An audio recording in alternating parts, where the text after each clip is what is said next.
My sister is kind and quirky and caring and my best friend. Friday, March the 31st, 2023. A cool spring morning in Winona, Minnesota. The day started like any other for 26-year-old Madeline Kingsbury, a devoted mother, a hardworking professional, and a woman quietly preparing for a new chapter in her life. By 8 a.m., she and her longtime partner, Adam Fravel, dropped off their 2 young children at daycare. Security cameras captured her dark blue Chrysler Town and country minivan pulling back into the driveway shortly after. And then, she was gone. The Fillmore County community and surrounding areas are coming together to bring her home. When's the last time you heard from her or anything like that? This morning, when I last heard from her. I hugged her behind her and I said, you don't want to end up like that in between them, do you? And I know, that was really bad. At 8:20 p.m., the Winona Police Department was called and an investigation was launched. When officers arrived at her home, they found no signs of forced entry, no struggle, no indication that Maddie had left willingly. Even more unsettling, her phone, wallet, ID, and keys were all inside. Her minivan was still parked outside. Whatever had happened to Maddie had happened fast. For more than 2 months, search teams combed the fields, rivers, and wooded areas surrounding Winona. Thousands of volunteers joined the effort, but the only thing they found was silence. Then on June 7, 2023, that silence was shattered. Roughly 46 miles south of Winona, along a remote stretch of highway in Fillmore County, human remains were discovered in a wooded area near the Mississippi River. The condition of the body suggested it had been there for weeks, exposed to the elements, hidden from sight. Investigators worked quickly, but deep down, everyone feared what they already knew. 2 days later, on June 9, 2023, the worst was confirmed. The remains belonged to Madeline Kingsbury. The missing mother, the woman whose face had become a haunting reminder of unresolved tragedy, had been found. But the discovery only led to more chilling questions. Who put her there? When? Why? As the investigation continued, the walls began closing in on one man. Please help us find Madeline. The children need their mother. We need our daughter, our sister, our aunt, and our best friend back. Madeline Kingsbury was born on June 1, 1996, in Winona, Minnesota. The youngest of 3 siblings, she grew up in a close-knit and loving family. Described as smart, kind, and full of life, Maddie had a sharp sense of humor and a strong work ethic that set her apart from an early age. She pursued her passion for public health at Winona State University, later securing a prestigious role at the Mayo Clinic as a clinical research coordinator. Ambitious and driven, she was also working toward a master's degree in public health administration to advance her career. But above all, Maddie was a devoted mother. Her 5-year-old daughter and 2-year-old son were her world. She was hands-on, nurturing, and determined to give them a bright future. Despite balancing work, school, and motherhood, she always put her children first. However, behind closed doors, Maddie's relationship with Adam Fravel, the father of her children, was far from perfect. Friends and family later revealed that Adam was controlling, manipulative, and emotionally abusive. Maddie had secretly begun searching for a new home, planning to leave him and start fresh. But she never got the chance. Friday, March 31, 2023, started out as a normal morning. Maddie and Adam got up early, got their kids dressed, and headed out the door. By 8 a.m., they dropped the children off at daycare together.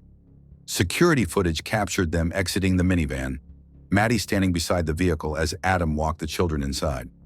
At 8:15 a.m., Maddie's phone sent what would be her final text message.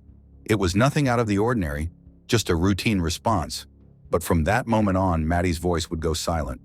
According to Adam, he and Maddie returned home together. He claimed she told him she had a work meeting and that she planned to head to Rochester for the day. But by 10 a.m., Adam says she was simply gone. His version of events was simple. Maddie had left on her own. But there was one glaring problem. Her phone, wallet, keys, and ID were all still inside the house. Her car was still parked in the driveway. How could she have left with no means of transportation? That evening, after repeated unanswered calls, Maddie's family contacted the Winona Police Department. Officers arrived at her home and conducted a welfare check. They knocked. They searched. But there was no sign of Maddie, no sign of where she could have gone. And so the search for Madeline Kingsbury began. I'm sure you're aware of what's all going on. Some people called about Madeline a little concerned, and we're just trying to get an idea of where she might be. Yes. When's the last time you heard from her or anything like that? Yeah, so this morning when I last heard from her, so that's why personally I wasn't very concerned yet. What time about was that? Probably around 10. But was she supposed to pick up the children today? Yes, usually, so we usually do drop-offs and pickups together. And this morning we both did the drop-off, and I couldn't get any response from her since before 10 or whatever. And I tried calling her. We usually pick up the kids around 4:15. And I tried calling her a bunch of times, I think 3:30 and like 3:45 and 4. And I didn't get any response, so I just picked up the kids myself. You know anybody in town she might be with? Any clubs or organizations she's affiliated with? Not clubs or anything. Does she do it like a weekly thing, like a girls' night out or anything like that, usually? No, nothing like that. Anywhere else in town you think she might be? At this time of night, no. Does she ever go to the bars at all? No, we're not drinkers at all. From the start, investigators zeroed in on Adam Fravel. He was the last person to see Maddie alive. His story was inconsistent, his behavior was unusual, and something about his timeline didn't add up. I left the house around 10 to bring some stuff down to my parents. And then when I came back home, I noticed that my car was still there. She was going to take my car to work today, and my car was still there. And she wasn't there. That's the last I saw from her. And then I tried texting her, tried calling her, and I haven't heard anything since. And you had the van today, correct? Yep. And Yep. I was hauling stuff down to my parents. Gotcha. And your car was still there, and you now have your car, correct? Correct. So does she usually ride with anybody to work, or is there anybody she could be with right now? She doesn't usually ride with anybody to work, but she has before. She has a couple coworkers in the number. So that's what I figured she did. But I don't know. Adam told police that after Maddie left, he had taken her minivan to move some of his belongings to a storage unit. He said he returned home around 11:30 a.m., found the house empty, and assumed Maddie had gone to work. But what Adam didn't expect was that police would uncover surveillance footage that told a very different story. At 9:45 a.m., security cameras captured Adam switching the license plates on Maddie's minivan. It was a strange, calculated move, one that suggested he was trying to make the vehicle unrecognizable. Why would someone do that unless they had something to hide? Police also discovered a 45-minute gap in Adam's whereabouts that morning, a window of time when his location could not be accounted for. And when authorities searched Maddie's home, they found no evidence that she had left willingly, no packed bags, no travel plans, just a mother who had seemingly vanished into thin air. Are you any closer to finding a suspect or person of interest? Again, it's open and active. The leads that are coming in is unbelievable. We are actually getting hundreds of them.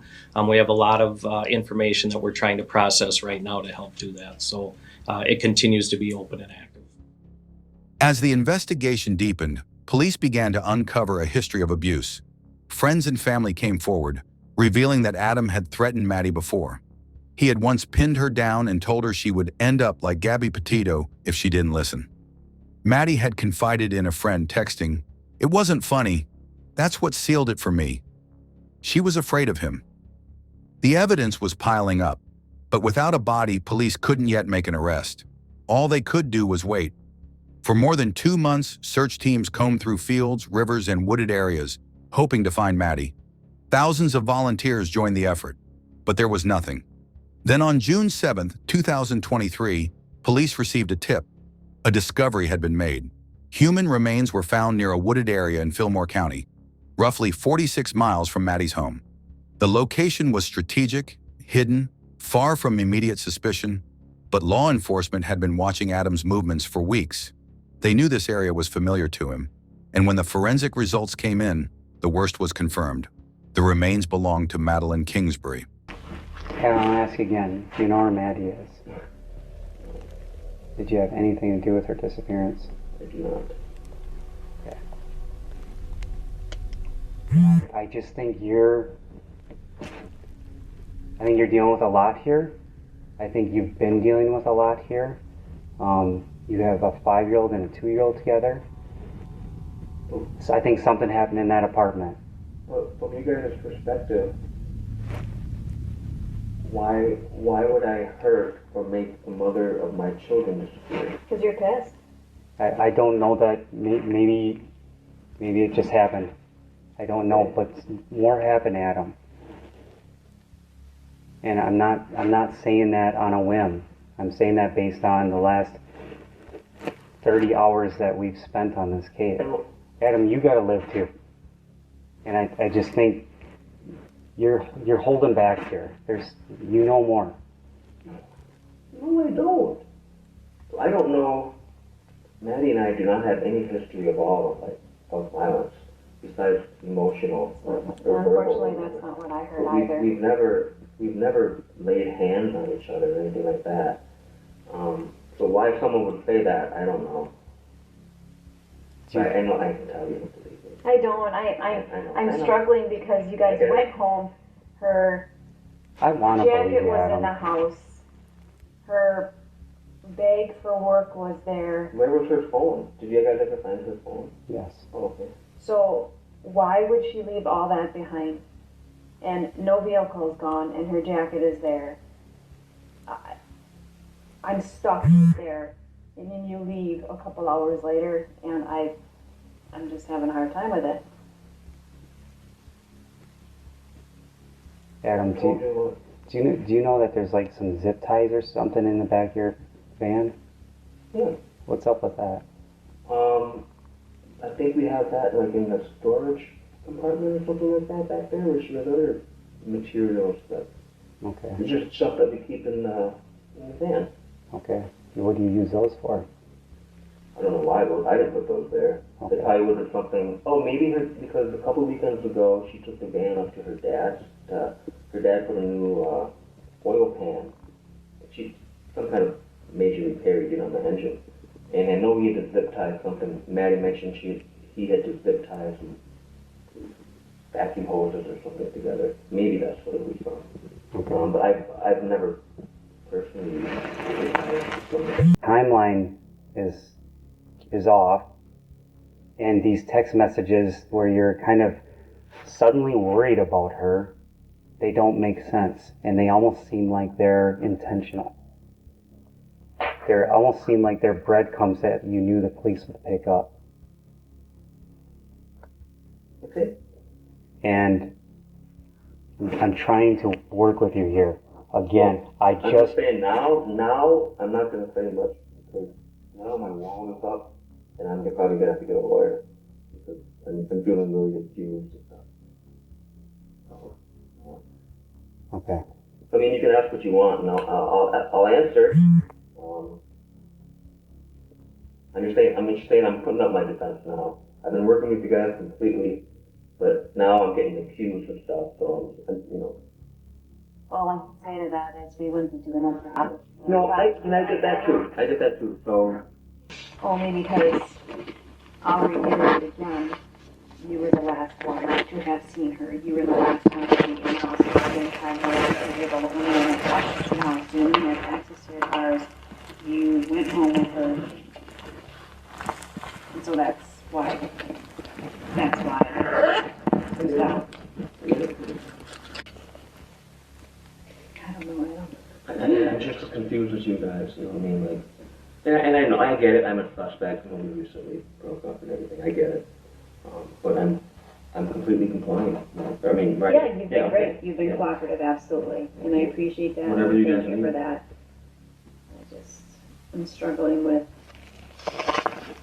where she went. I know. You're infatuated with the Gabby Petito story, your own words. Yeah, it was. Yeah, when like the manhunt stuff was going on. My biggest fear right now is that this is No, I get it. this is mimicking that case. I get it. And the guy that's infatuated that case is sitting right in front of me. And he's doing a really good job keeping it together, and I'm not buying it. And I just want to find her. No. For your kids, like I said, Adam, your own admission, you're infatuated with the Gabby Petito story. This case is rearing some eerily similar circumstances.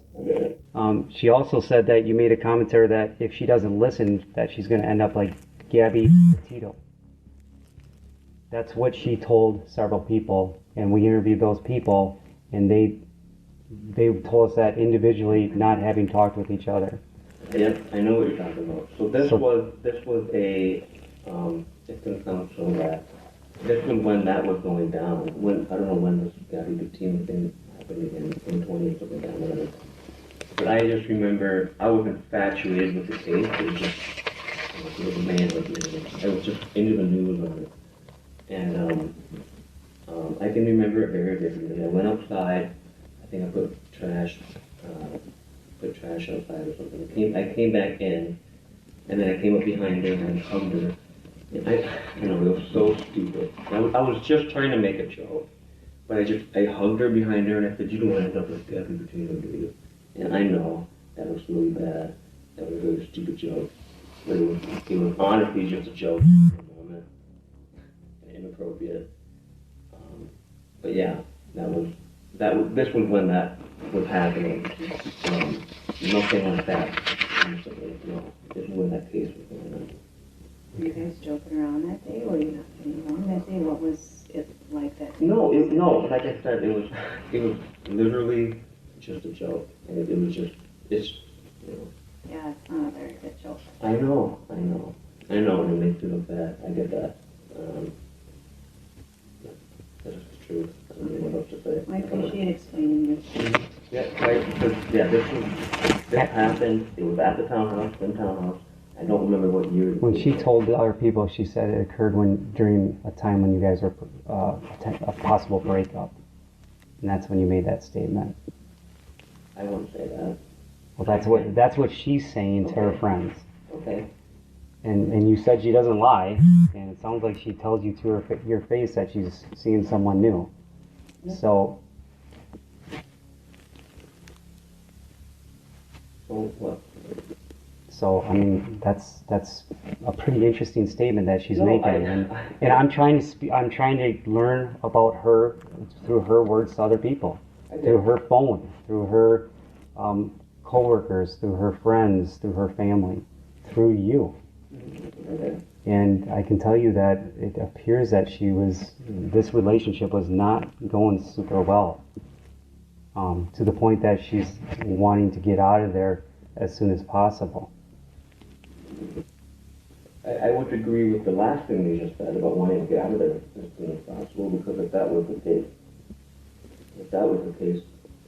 it would have happened a while ago. On June 9th, 2023, police moved in. Adam Fravel was arrested and charged with second-degree murder. The man who had tried to deceive investigators, the man who had acted indifferent while Maddie's family searched for her, was now in handcuffs. My sister Madeline, who's been missing since March 31st of this year from Winona, her ex, Adam Fravel, has officially been arrested. Finally, he's been arrested. He is at Winona County Jail right now. And I'm not ready to say a lot right now. We're kind of waiting on some more information right now. But yes, I can confirm he has been arrested. The truth was finally coming to light. With Maddie's remains recovered and the evidence against Adam Fravel mounting, prosecutors moved forward with charges of second-degree murder. The courtroom was tense as the case unfolded, with Maddie's family and friends watching closely, determined to see justice served. Prosecutors painted a chilling picture of Maddie's final hours. They argued that Adam had killed Maddie in a fit of rage, fearing that she was about to leave him. Evidence showed that after the daycare drop-off, Maddie never left the house alive. Instead, Adam used her own minivan to dispose of her body, driving 46 miles to Fillmore County, where she was later found buried in a remote wooded area. The prosecution presented a damning collection of evidence.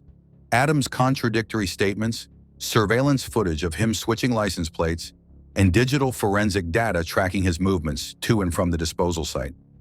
Testimonies from friends and family detailed Adam's violent tendencies and disturbing threats, including the time he pinned Maddie down and told her she would end up like Gabby Petito. In contrast, Adam's defense team struggled to counter the prosecution's overwhelming case. He pleaded not guilty, denying any involvement in Maddie's death. But his lack of cooperation, refusal to assist in the search, and cold, emotionless demeanor in court only further cemented suspicions against him. Throughout the trial, Maddie's family remained steadfast, showing unwavering strength as they listened to the heartbreaking details of her final moments. They were no longer just grieving loved ones, they were advocates for justice. After weeks of testimony, evidence, and deliberation, the verdict was read.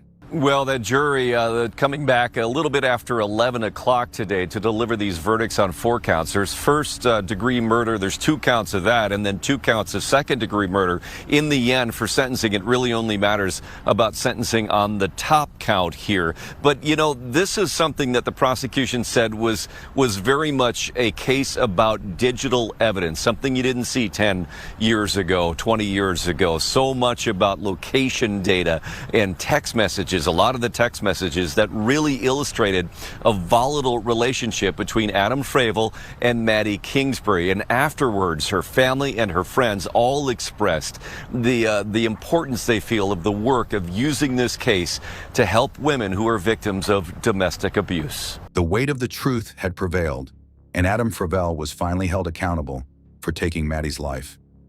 For Maddie's family, it was a step toward closure. But the pain of losing her would never fade.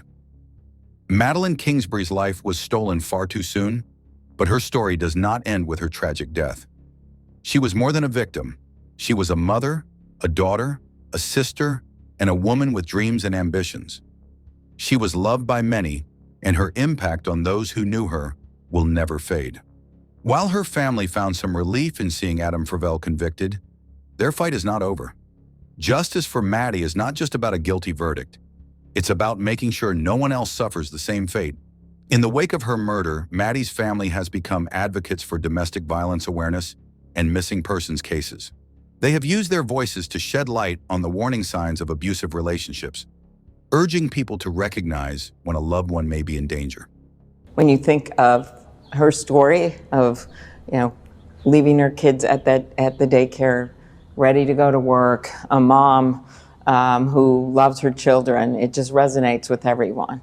And people want to know what happened. They are fighting for better protections for victims of coercive control and intimate partner violence, ensuring that others don't feel as trapped as Maddie did. Her story has sparked conversations nationwide, reminding people that domestic violence doesn't always look the way we expect, that sometimes the most dangerous relationships are the ones hidden behind closed doors, that victims like Maddie don't always get a second chance to escape, and that as a society, we must do more to support those who feel they have nowhere to turn. Though her children will grow up without their mother, they will grow up knowing who she was, how deeply she loved them, and how hard she fought to give them a better life. Maddie's family, friends, and supporters will ensure that her memory lives on, not just as a cautionary tale, but as a symbol of strength, resilience, and the urgent need for change. Madeline Kingsbury was more than just a headline. She was a fighter. She was a mother. She was a light that should never have been dimmed. And as long as her name is spoken, as long as her story is told, she will never be forgotten. This is for Maddie. This is for justice. This is for every woman who never got the chance to escape. If you found Maddie's story impactful, please like, share, and subscribe to help raise awareness for victims of domestic violence. Every voice matters. Every story deserves to be told.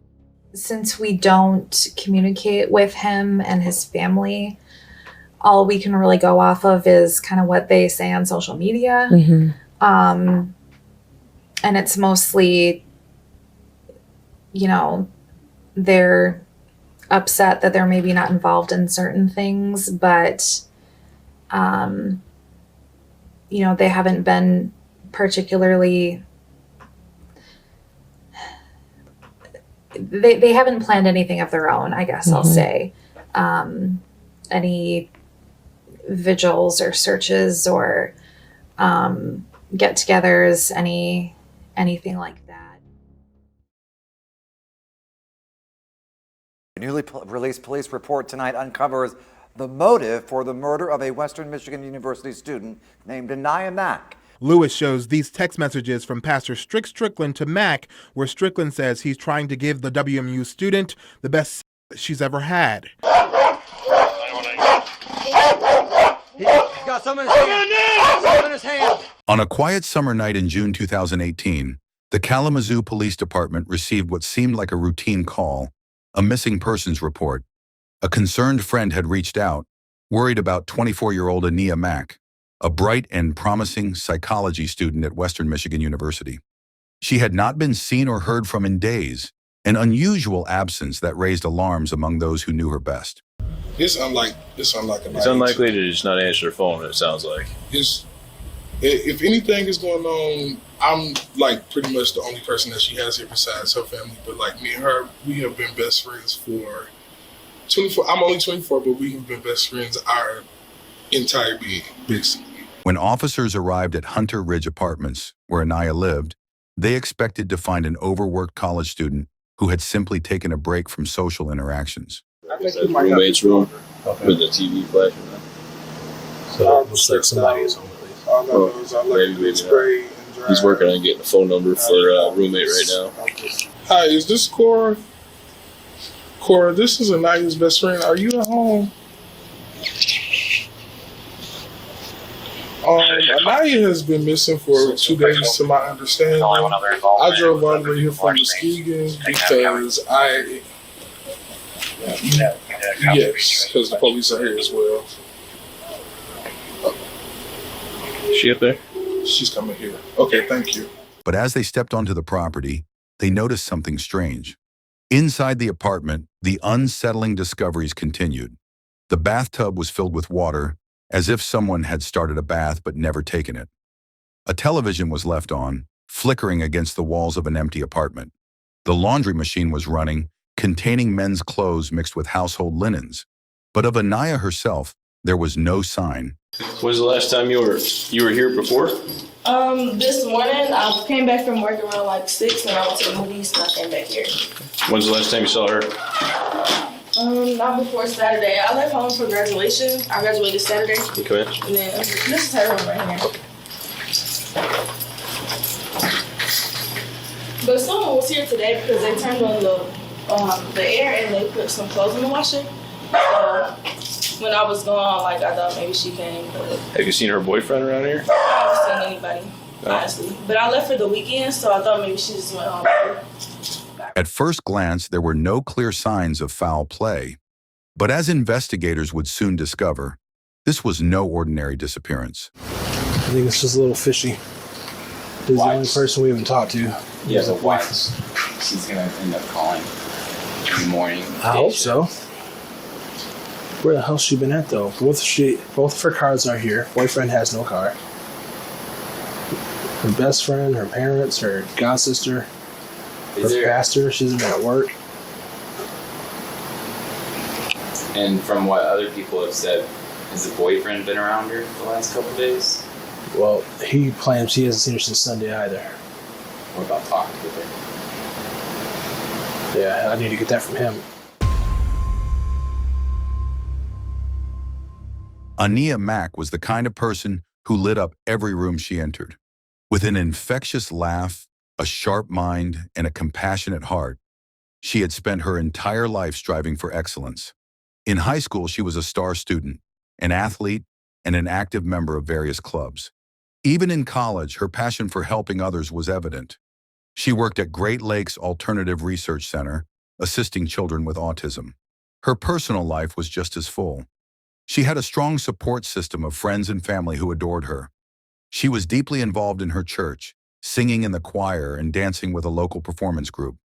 Those closest to her knew she was driven, hardworking, and had big dreams for her future. But Anaya also had a secret struggle. Her relationship with Donovan Lewis, a 25-year-old former community college basketball player and YMCA lifeguard. The relationship, though seemingly normal on the surface, was riddled with conflicts, insecurities, and toxic patterns. Friends had noticed red flags. Donovan could be possessive, jealous, and prone to outbursts of anger.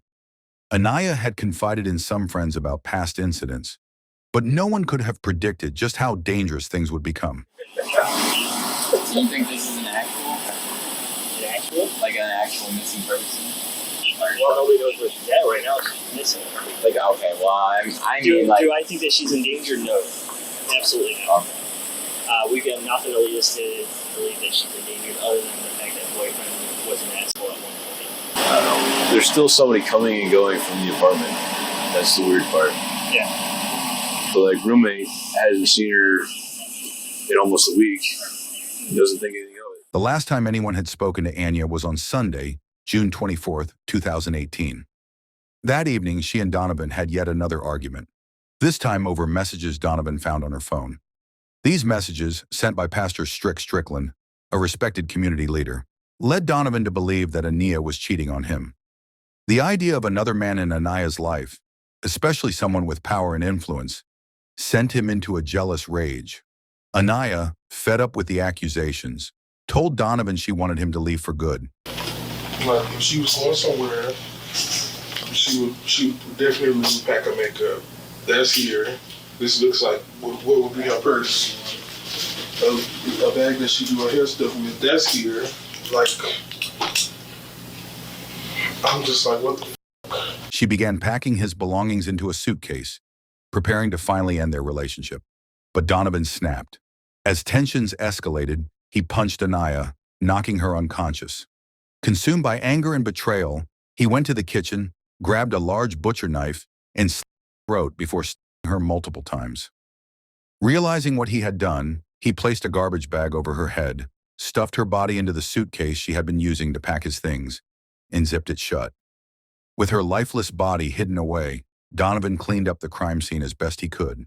He disposed of the mattress cover, wiped down surfaces, and removed items that could contain blood evidence.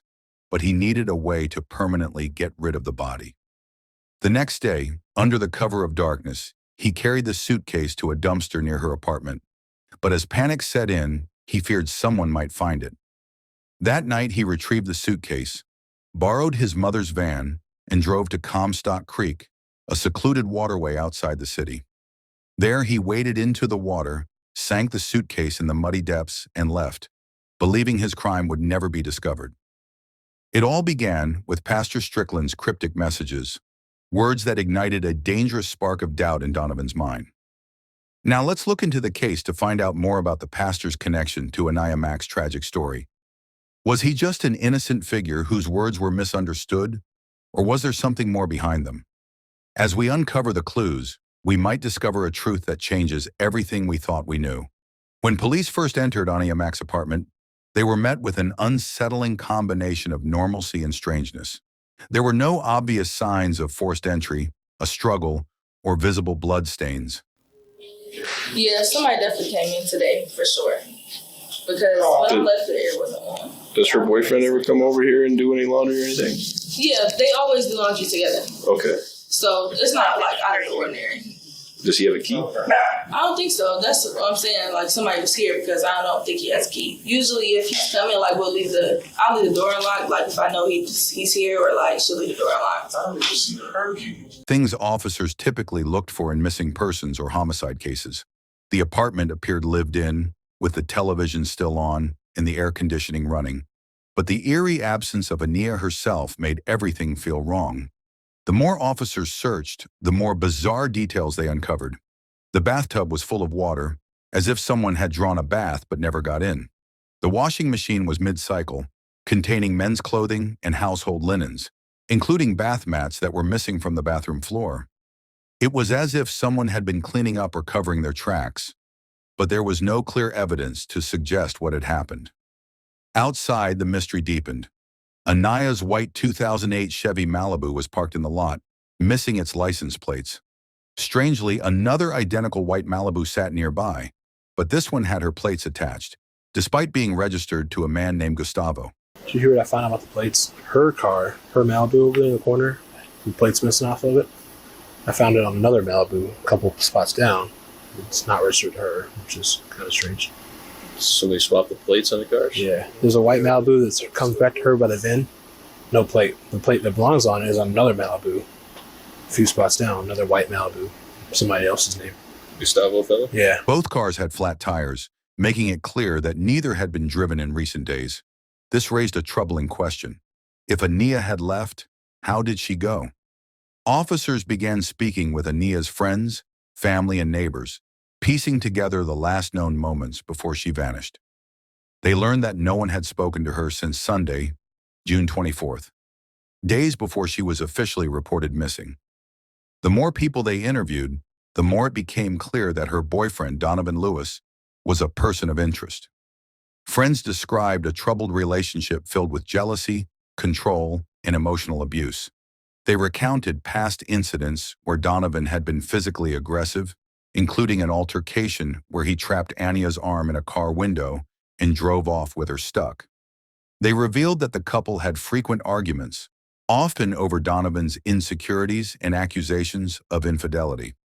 Despite these warning signs, there was no concrete evidence linking him to her disappearance, at least not yet. The police tried to contact Donovan, but he was nowhere to be found. Calls went unanswered, and he was not at any of his usual locations.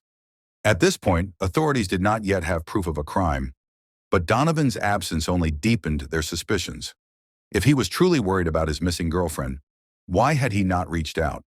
Why was he avoiding law enforcement? As officers stood outside Ania's apartment discussing the strange circumstances of the case, they were blindsided by an unexpected turn of events. A man suddenly approached them from the shadows. It was Donovan Lewis. Before they could even ask him a question, he calmly looked at them and confessed, "I killed my girlfriend." What's going on, sir?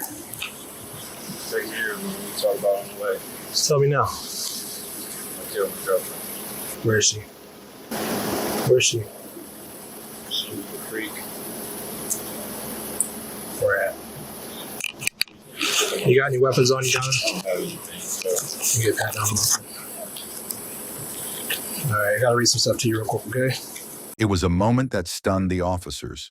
Most investigations take weeks or even months before a suspect confesses, if they ever do. But here was Donovan standing before them, admitting to murder without hesitation. It was as if he had already made peace with his fate, knowing there was no way out. Officers immediately placed him under arrest, but their work was far from over. They still had one major question left to answer. Where was Ania?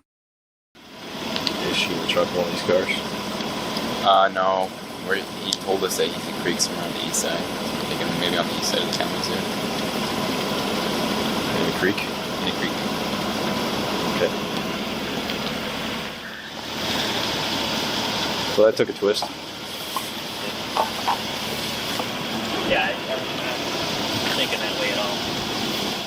The moment Donovan Lewis calmly confessed to killing Ania Mack, the investigation shifted from a missing persons case to a homicide. The officers, momentarily stunned by his blunt admission, quickly sprang into action. He chooses to spontaneously utter things after the fact, then that's him, okay? You've already told them twice now. And then, you don't want to talk, you don't have to talk, those kind of things, okay? When you go back in, move his chair to the other side of the table. Okay. And just tell him, I don't want you in that corner, I'd like you closer to me. My sergeant's gonna be all about safety. So stay where I'm at? Let's stay where you're at. Put him over in that little corner so we can see him. Okay. Despite his sudden confession, police couldn't simply take his word for it. A murder confession, while significant, is only as strong as the evidence backing it up. They needed to know where Ania's body was, how he killed her, and whether he was telling the whole truth. What's been going on? Just had a rough week. Last week, the car had to pass too long. That tire went flat. Oh, is that what happened? It was a slow release, so you had to keep refilling and then on Sunday, when I found the lighthouse, she wanted to go to church. She went outside, and the front tire was flat. Think somebody's doing it? Or you think the car's just old and the tires are bad, or what? I don't know. Whatever she got going on with the passenger. Oh. And when she got the car, she told me the mechanic came to pick her up, and she told me, you know, she got a new car, like a loaner car from the church. Recently, she told me after I kind of gave her, I told her I want to have a sit down with him because he ended up picking her up and apparently threatened her. The pastor threatened her over the car, or why? Because she was using them. She told him she would tell. And he said, you can't do this to me. How was he using her? Like they had a relationship or something going on, you mean? I went to her phone. Who's her pastor? What church she goes to? Second Baptist, right there by the bus station. Okay. Across the street. And I went to her phone.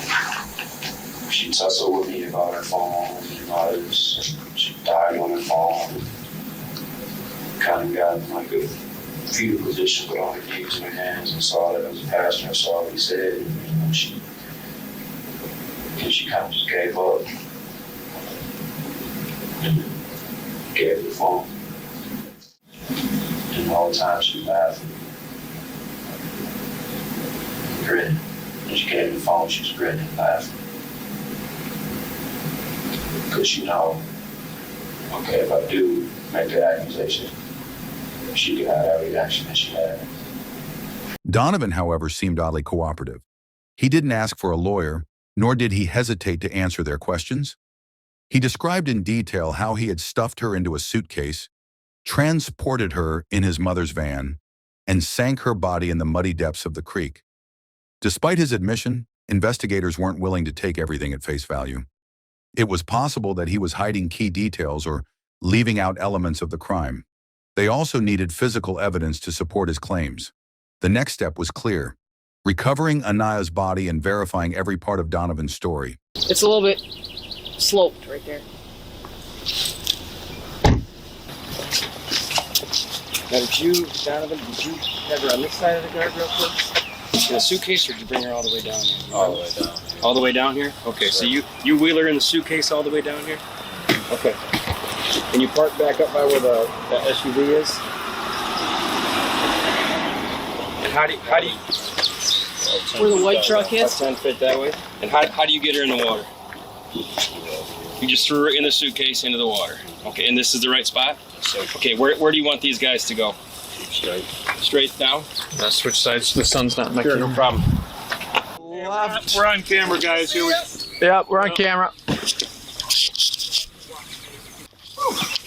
Suitcase. Evidence. All right. Do you want to get it closer? Have you guys open confirm already? Yeah. Which way turn around? I think all the way out, and then probably hand the rope back to someone in the back. Yep. I'll tie you off. All right. The first major breakthrough came when police followed Donovan's directions to Comstock Creek. A specialized search and recovery team, equipped with boats, sonar technology, and divers, combed the area. Hours passed before they finally located a large, heavy suitcase submerged in the water, weighed down by mud and debris.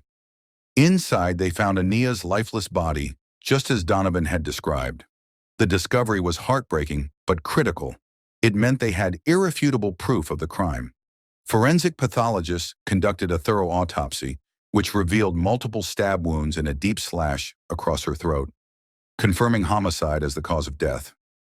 The examination also contradicted some of Donovan's claims. While he insisted that he had attacked her in a moment of rage, the injuries suggested a prolonged, violent struggle. Some of the wounds were defensive, meaning Anaya had fought for her life.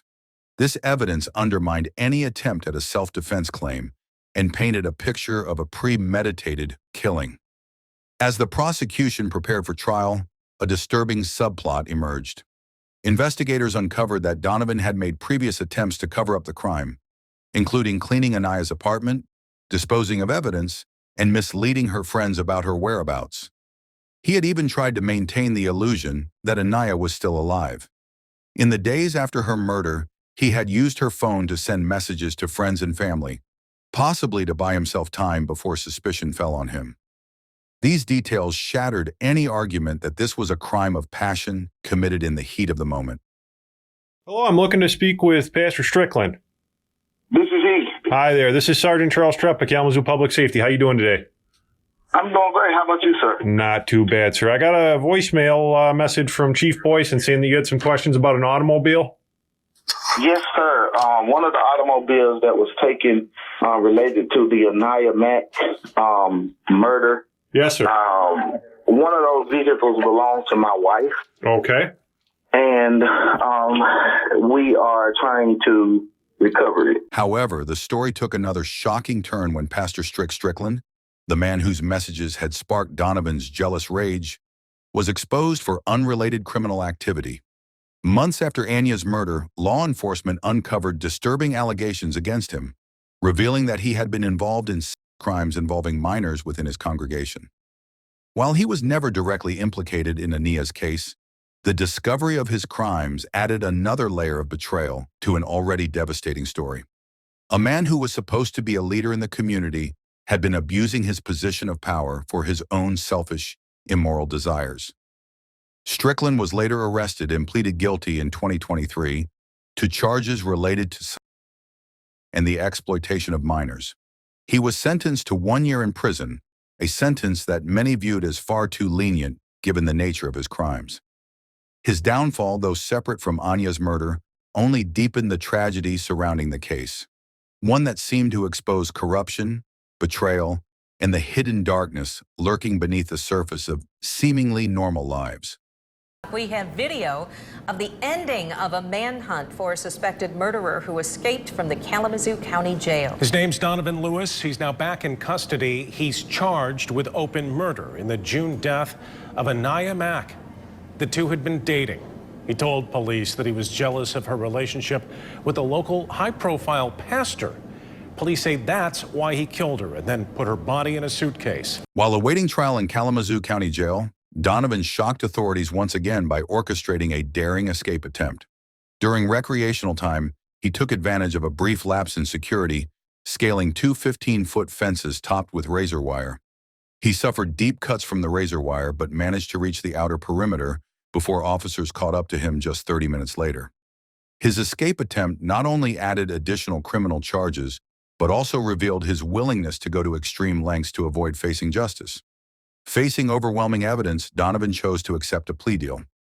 Initially charged with first-degree murder, which carried a mandatory life sentence, he instead pleaded guilty to second-degree murder, reducing his sentence to 25 to 40 years in prison. The plea deal, though controversial, spared Ania's family the agony of a lengthy trial and guaranteed that Donovan would be held accountable. During sentencing, Donovan finally spoke in court, expressing regret for his actions. I can't imagine the hurt that I caused. I don't even know the beginning. I just want to say sorry to the family. That's all. When I sentenced you, Mr. Lewis, I balanced the principles of punishment, rehabilitation, protection of society, as well as deterrence. Particularly, you being cooperative, taking full responsibility, not minimizing your role in this, and expressing a level of remorse. A decent education. There are a lot of good things here that you had developed over your life, Mr. Lewis, and you threw all of that out the window back on June 24th. Anaya Mack didn't deserve any of these things. She didn't deserve to be hit to begin with. She didn't deserve to be put unconscious. She didn't deserve to be stabbed and murdered. And her body didn't deserve to be treated less than garbage. And all of that happened because of you, nobody else. Anaya's family delivered powerful victim impact statements describing the unbearable loss they suffered. The judge, while bound by the plea agreement, did not mince words. Before handing down the sentence, he told Donovan, "You took the life of a young woman who had everything ahead of her. No sentence I give you will ever undo that. But you will spend the next decades behind bars, and that is the justice you deserve." With the trial concluded, Donovan was led away in handcuffs, sentenced to decades in prison, but Ania's family would never get her back. The justice system had played its role, but the emotional scars left behind would last forever. As Donovan Lewis was led away in handcuffs, sentenced to decades behind bars, the courtroom remained filled with an overwhelming sense of loss. Justice had been served in the legal sense, but for Ania Mack's family and friends, no amount of prison time could bring her back. How do you feel now with the sentence? I feel good because my sister is okay with the sentence, and so I'm okay with it. You spoke about forgiveness, not wanting to take pain for pain, but hoping that he can live with what he's done. Can you talk about that? Well, he have to live with it for the rest of his life. You know, whether he was sincere with what he said in the courtroom or not, he has to live with it. And I hope he can. And I meant that. I haven't forgiven him. My sister, I haven't. And in time, I'm sure I will, but not now. The murder of Ania Mack was more than just another crime story. It was a sobering reminder of how quickly jealousy, insecurity, and possessiveness can turn into something deadly. It was a case that highlighted the hidden dangers of toxic relationships, the warning signs that so many victims ignore or rationalize, and the devastating consequences of ignoring them. Her story became a testament to the fact that every red flag matters. Every toxic relationship has the potential to turn deadly, and every life lost to domestic violence is one too many. Ania Mack should still be here, and while justice was served in the legal sense, true justice would have been a world where Ania was still alive, still pursuing her dreams, and still spreading joy to everyone who knew her.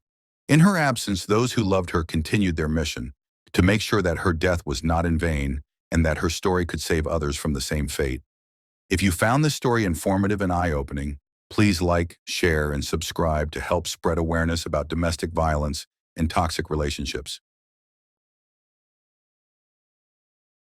I don't know where we might have, what might have happened. And that's frightening in itself to think that it was somebody that would do something like that in your neighborhood. It began like so many other missing person cases. A worried husband, a woman who failed to show up for work, and a frantic search for answers. But beneath the surface of what seemed like a tragic disappearance lay a horrifying truth, one that would expose a chilling act of betrayal. Jennifer Rothwell had everything to live for. She was intelligent, ambitious, and known for her kindness. She had worked hard to build a stable life, both in her career and in her marriage. But more than anything, she was about to embark on one of the most exciting journeys of her life, motherhood. At 6 weeks pregnant, she was filled with joy and anticipation. She had envisioned a future filled with baby showers, nursery preparations, and the warm embrace of a growing family. But Jennifer would never get to see that future. When investigators searched the home she shared with her husband, Bo Rothwell, they discovered something that made their blood run cold. Hidden among everyday household items was a handwritten pros and cons list, a list that, at first glance, seemed harmless. But as detectives read through its contents, they realized they had just uncovered something deeply disturbing. This was not an ordinary list of tasks or decisions. It was Bo's cold, calculated assessment of whether his wife and their unborn child should continue to be a part of his life. This case is not just about a disappearance or a tragic accident. It is about a chilling deception, a husband who hid his darkest intentions behind a mask of normalcy, and a betrayal so heinous that it shattered an entire family. This is the tragic case of Jennifer Rothwell. Born on November 20th, 1990 in Overland Park, Kansas, Jennifer Rothwell grew up in a loving and supportive family. She was raised by her parents, Robin and Mark von Hausen, alongside her siblings, William and Marissa. Jennifer was the type of person who left a lasting impact on everyone she met.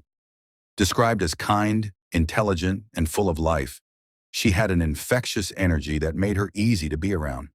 Jennifer was academically gifted, excelling in school from an early age.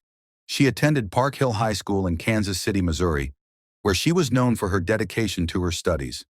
Her passion for learning led her to pursue a degree in chemical engineering at the University of Missouri, a field that required both intellect and perseverance. During her time at the university, Jennifer's life took a significant turn when she met Bo Rothwell.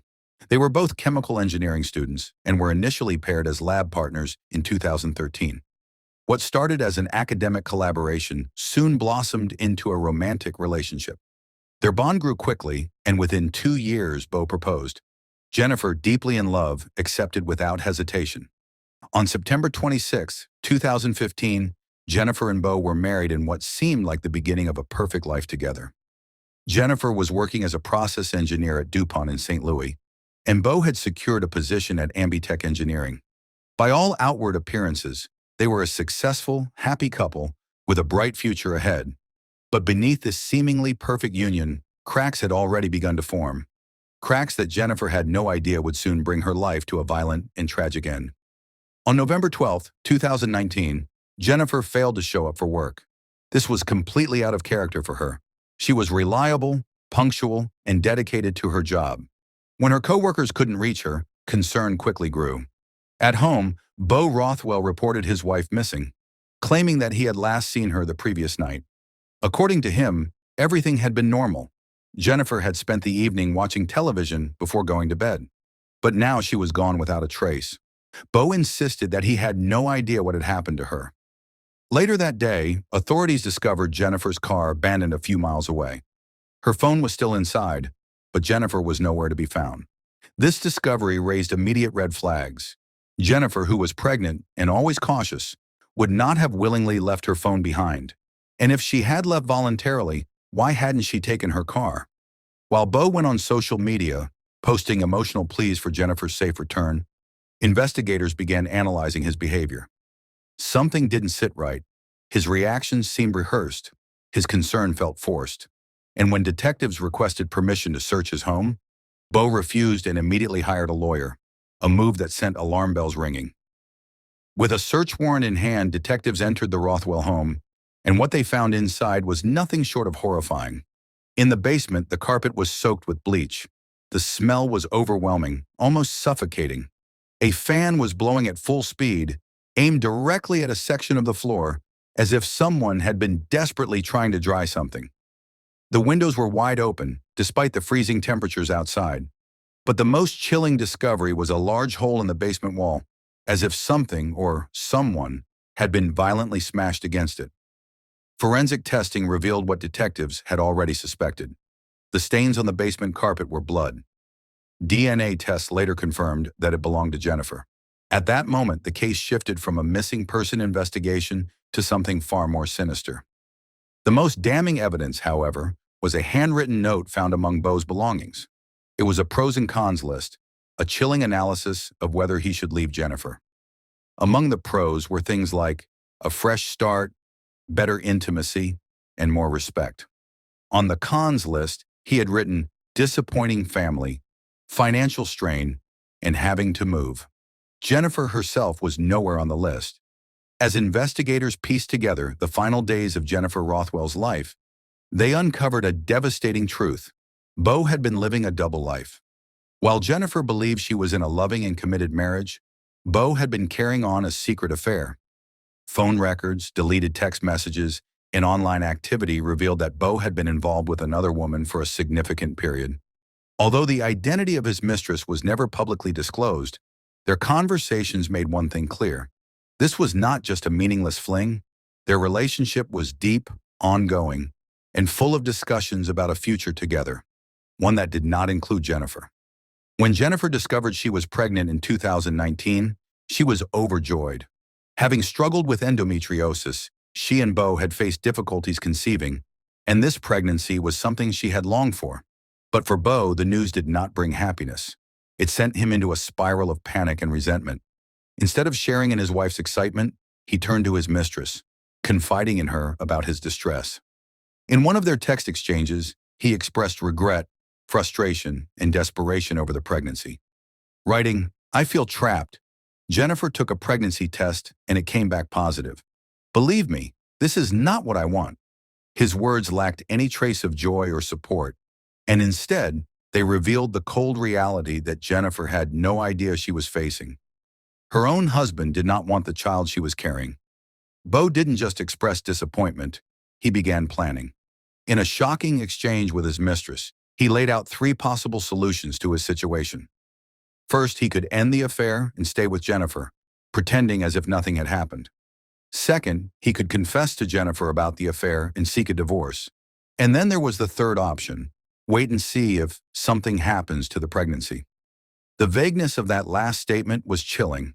It suggested that Bo was hoping for a miscarriage, or even more disturbingly, was already contemplating a darker, more permanent solution. While Bo was texting his mistress, Jennifer was unknowingly reaching out for help in the only way she knew how. Investigators discovered that she had been searching the internet for advice on dealing with her husband's reaction to her pregnancy. She had typed out heartbreaking questions. What to do if your husband is upset that you're pregnant? And why would a husband not want a baby? These searches painted the tragic picture of a woman who could sense something was wrong, but did not yet realize just how much danger she was in. To Bo, Jennifer and the baby had become inconveniences standing in the way of his future with another woman. He could have chosen divorce. He could have walked away. But instead, he chose murder. As the search for Jennifer stretched into its 6th day, hope began to dwindle. Investigators, family members, and volunteers scoured the area, desperate for any sign of her. Her parents, Robin and Mark von Hausen, were beside themselves with worry, fearing the worst but holding on to the small chance that their daughter might still be alive. Meanwhile, Bo Rothwell, the man who had publicly begged for Jennifer's safe return, was now the prime suspect in her disappearance. His refusal to cooperate with police, his purchase of cleaning supplies before Jennifer went missing, and the disturbing pros and cons list all pointed to the grim reality that Jennifer had not simply vanished. Something terrible had happened to her. On November 18, 2019, investigators made a heartbreaking discovery. Off Highway 61 near Troy, Missouri, nearly 45 miles from the Rothwell home, search teams found a naked body covered in leaves and twigs. A plastic bag had been placed over the victim's head, as if someone had tried to suffocate her or obscure her identity. The body was positioned in a fetal position, vulnerable and abandoned, left to decay in the cold. The forensic team quickly transported the remains for identification, and the following morning, the devastating confirmation came. It was Jennifer Rothwell. She had been murdered in the most brutal way imaginable, her life snuffed out before she ever had the chance to experience motherhood. But the horror did not end there. The autopsy revealed a deeply disturbing detail. Jennifer had been beaten to death, suffering severe blunt force trauma to the head. The force of the blows was so extreme that medical examiners compared her injuries to those sustained in a high-speed car crash. The weapon used in the attack was determined to be a mallet, a heavy, blunt object capable of inflicting the kind of gruesome, crushing injuries that Jennifer had suffered. Investigators believed that Jennifer had been attacked in the basement of her own home, where the bleach-soaked carpet and gaping hole in the wall painted a terrifying picture of her final moments. It was there, in the place she was supposed to feel safest, that she had been ambushed, beaten mercilessly, and left to die.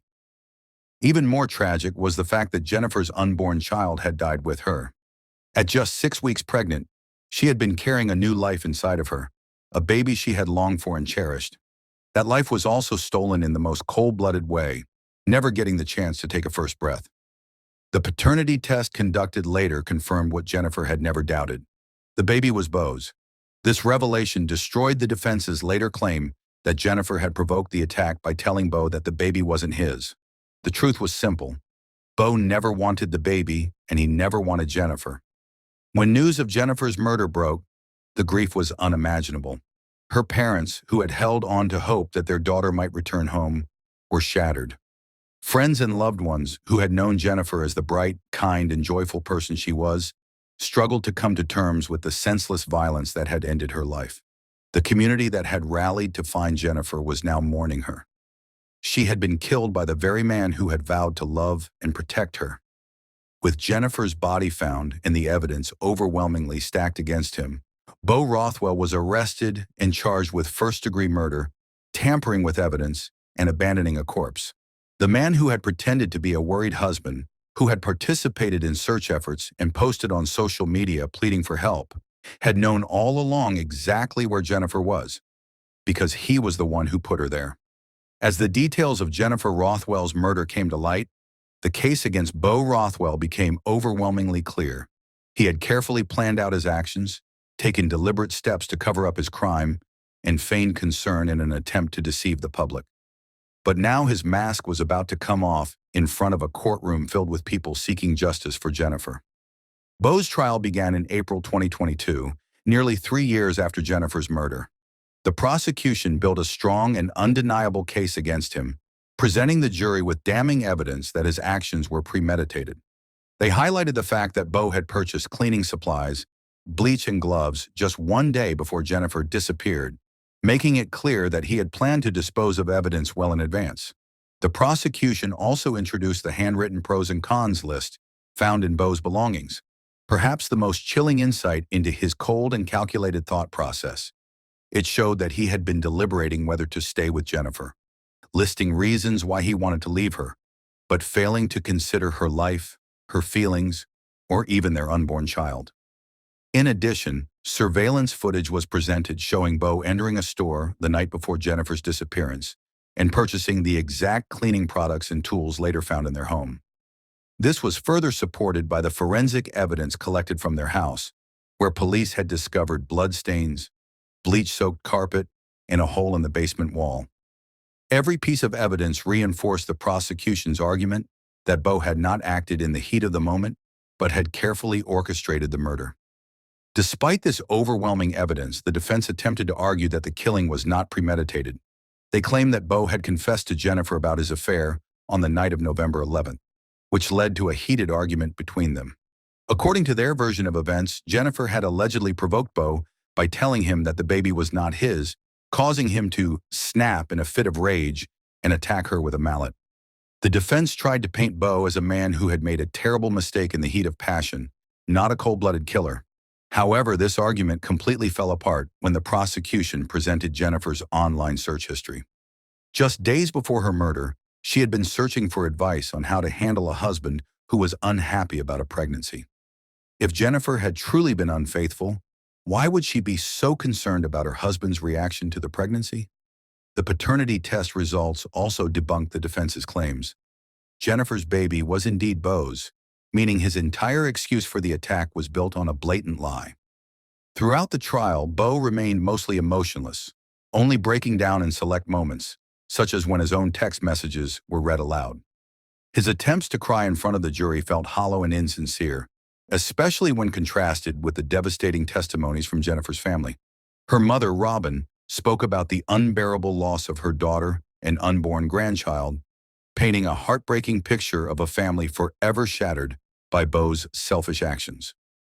After weeks of deliberation, the jury reached a unanimous verdict.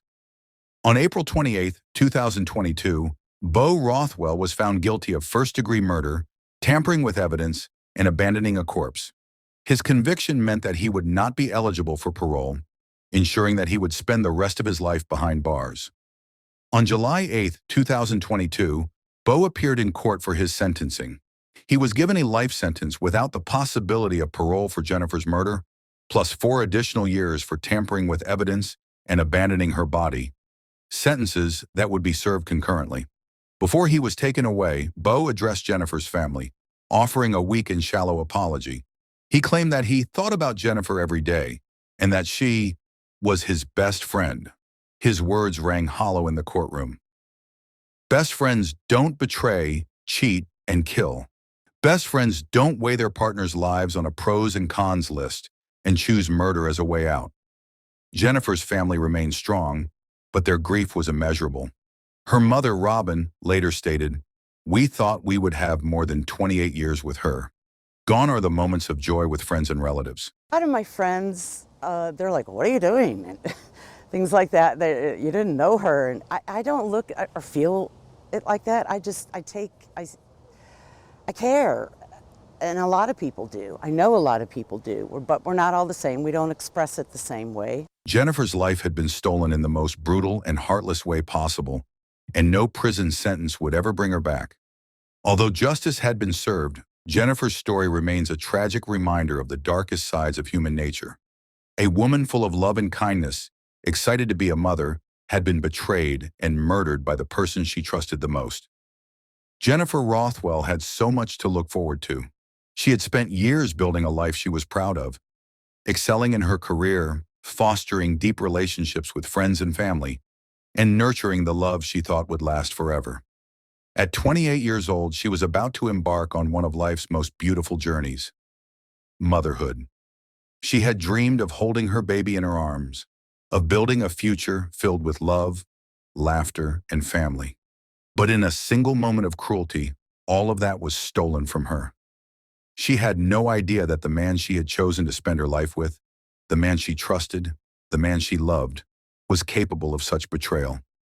While she was excitedly planning for their child's future, Bo Rothwell was calculating how to erase her from his own. Jennifer's pregnancy should have been a moment of joy, a time for celebration, but instead, it became the very thing that sealed her fate. Her murder was brutal, senseless, and unforgivable. She was attacked in the home she had built with her husband, in a place she should have been safe. She wasn't given a chance to fight, to run, to plead for her life. Instead, she was beaten so violently that forensic experts compared her injuries to those of a high-speed car accident. She had suffered at the hands of someone who was supposed to protect her. Her unborn child, whose life had just begun, never got the chance to take a first breath, to feel the warmth of a mother's embrace, to grow up in the world Jennifer had dreamed of creating. In an instant, 2 innocent lives were extinguished, not because of an accident, not because of a tragic twist of fate, but because of selfishness, cruelty, and a complete lack of remorse. For Jennifer's parents, the pain of losing their daughter is something they will carry for the rest of their lives. They were robbed of seeing her grow old, of watching her experience the joys of motherhood, of hearing her laugh, of celebrating holidays and milestones together. No parent should ever have to bury their child, let alone in such a violent and heart-wrenching way. Her mother, Robin, later expressed the family's devastation in a statement. "We thought we would have more than 28 years with her. Gone are the moments of joy with friends and relatives." Jennifer's story is not just about one tragic murder. It is about the horrific reality that sometimes the greatest danger comes from the ones we trust the most. It is about the warning signs that go unnoticed, the secret lives people hide behind smiles, and the unimaginable betrayal that can come from the closest of relationships. This case serves as a chilling reminder that true evil does not always appear in the form of a stranger in the night. Sometimes it sleeps beside you. May Jennifer and her unborn baby rest in peace. May her story continue to remind us to protect, believe, and support those who may be in danger, even when the threat is the one standing closest to them. If you found Jennifer's story heartbreaking and important, please consider liking this video to help spread awareness about domestic violence and the dangers that often go unnoticed. Every interaction helps ensure that more people hear Jennifer's story, keeping her memory alive and preventing tragedies like this from happening again. If you haven't already, subscribe to the channel for more in-depth true crime cases that bring justice and awareness to victims who deserve to be remembered. Turn on the notification bell so you never miss an update, and join our community in advocating for truth, justice, and safety for all. Your support helps keep stories like Jennifer's alive, ensuring that victims are never forgotten, that their stories are told, and that justice is always pursued. Thank you for watching, for remembering Jennifer, and for standing up for those who no longer have a voice. Until next time, stay safe. And headstrong even as a kid. So my mom had her work cut out. And because was never an answer. She'd tell you, that's not an answer, Mom. Why? Because I wanted to know why. And because I said so, that's not an answer. Ashley Wallace's life was nearly stolen by the one person she should have been able to trust the most, her own mother. At first, we really didn't like him. Imagine being poisoned by the woman who once held you as a child, only to survive, and then discover that your mother might have been responsible for your father's death as well. He was my best friend. Me and her could just sit out and have hour-long conversations, about anything. Everything and anything. Was it a desperate act of survival or something much darker? Stay with us as we unravel the sinister events that tore this family apart and the question that still remains. I was there for a half hour with him by myself, not knowing that if I had known what I know now, he wouldn't be... I could have helped him. How could a mother try to kill her own child? Born Stacy Daniels on July 24, 1967 in Clay, New York, she grew up with her parents, Jerry Daniels and Judy Eaton. At 17, she met Michael Wallace, the man who would become her first husband. They tied the knot in 1990, and together they had two daughters, Ashley, born in 1988, and Bree, born in 1991. While Castor worked as an ambulance dispatcher, Wallace worked nights as a mechanic. Though their lives were busy, they struggled financially and their relationship slowly unraveled. One of the key issues was Wallace's close bond with Bree, the younger daughter. Stacy made up for that by becoming extra close to Ashley, her eldest, who she treated more like a best friend than a daughter. Despite the bonds with their children, their marriage began to show cracks. Rumors of infidelity on both sides only deepened the divide between them. People who knew Stacy thought she adored Michael. She described him as the life of the party, someone always willing to help others. Yet, according to Stacy, their marriage was strained because of Wallace's battle with drugs and alcohol, which haunted him for years.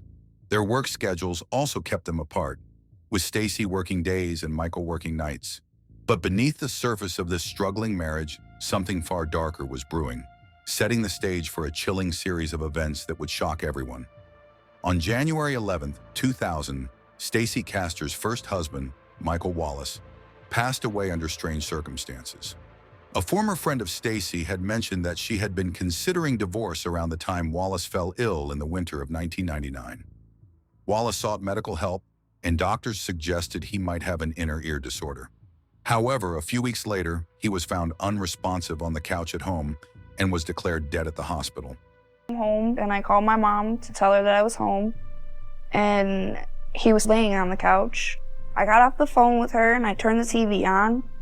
I remember him making this funny noise. He put his arm up, then he put his arm back down, and that was the last time that he moved. I left to go get my sister, and I got home, and when I got home, Stacy had just got home too because she was gonna take my dad to the doctors. I remember I was standing right behind her, and when I looked in, my dad's feet were this purple color. Some believed an autopsy should have been conducted on a seemingly healthy man who suddenly died. However, when doctors told Stacy that it appeared to be a heart attack, she accepted that explanation without question. After Wallace's death at just 38 years old, Stacy collected a life insurance payout of $55,000. A few years later, on August 16, 2003, Stacy married her second husband, David Castor, whom she had met through her boss in 2001. David, a man dedicated to his work and passionate about outdoor activities like snowmobiling and four-wheeling, became a source of strength and stability for Stacy. She described him as supportive and reliable, qualities she valued in him. Both David and Stacy brought children from their previous marriages into the relationship.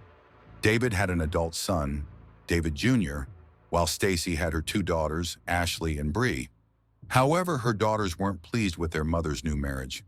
They felt uneasy about the idea of someone taking their father's place, and the dynamic between David and Stacy's children was tense. David was strict and expected them to follow his rules without question, but being Stacy's children, they often resisted his authority. This created a difficult atmosphere within the newly blended family, laying the groundwork for more trouble ahead. First, we really didn't like him. He said he didn't want to be our father and he didn't want any part of being a father. He already had his kids and he didn't want more. David was miserable. My mom acted miserable. The only time they were happy is when they weren't around me and my sister. On August 22, 2005, Stacy made a panicked call to 911, reporting that her husband, David Castor, hadn't shown up for work. She claimed the last time she spoke to him was early Sunday morning at 5 a.m. when he locked her out of the bedroom after an argument. Police communications, can I help you? My name is Stacy Castor. My husband has locked himself in our bedroom for the last day. I'm just getting a little concerned because I haven't talked to him since 5 o'clock in the morning on Sunday when he locked me out of the bedroom. Has he ever mentioned hurting himself or harming himself? Or Friday night when we were arguing, he told me to get out, take my kids and get out. I could leave. And then 5 minutes later, he said if I left, he would make me sorry. I would be sorry if I ever left him. okay, don't cry. We're going to check on him, make sure he's okay. Maybe he's depressed. Are you guys going through something right now? Well, his father died a month ago, and he's been kind of weird acting the last month. According to Stacy, David had gotten upset, taken a bottle of Southern Comfort, and locked himself in the bedroom, refusing to come out. She assumed he had been drinking heavily and was simply sleeping it off. She even told her friend, Danny Coleman, that when she pressed her ear to the door, she could hear him breathing.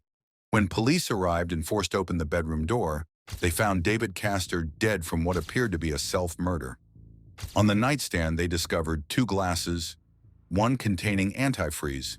Beneath the bed, they found an open bottle of antifreeze. In the kitchen, a turkey baster with the smell of alcohol was found in the trash, raising suspicions about what had really happened.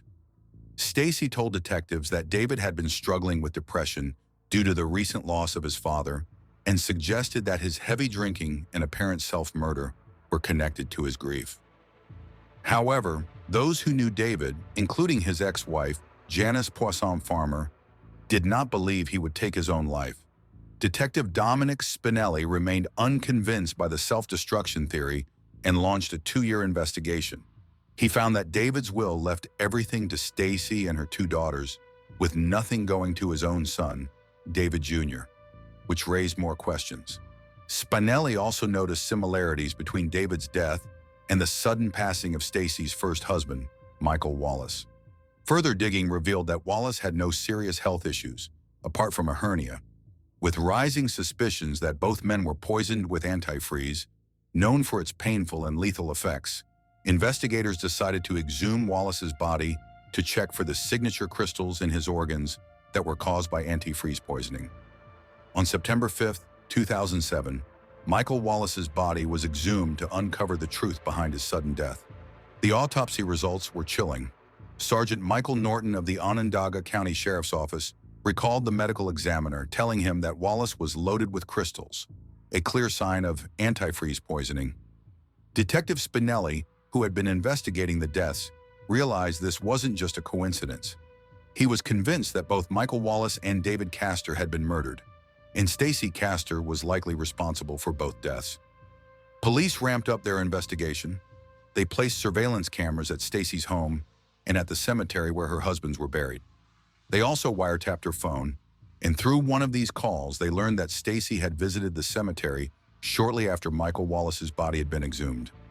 On September 7, 2007, Stacy was brought in for questioning.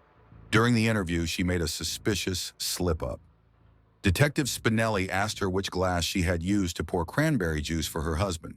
Stacy responded, "Well, when I poured the antifreeze, before quickly correcting herself to say, "I mean, the cranberry juice." Spinelli immediately picked up on the mistake, but Stacy became defensive, accusing him of trying to frame her, and abruptly ended the interview.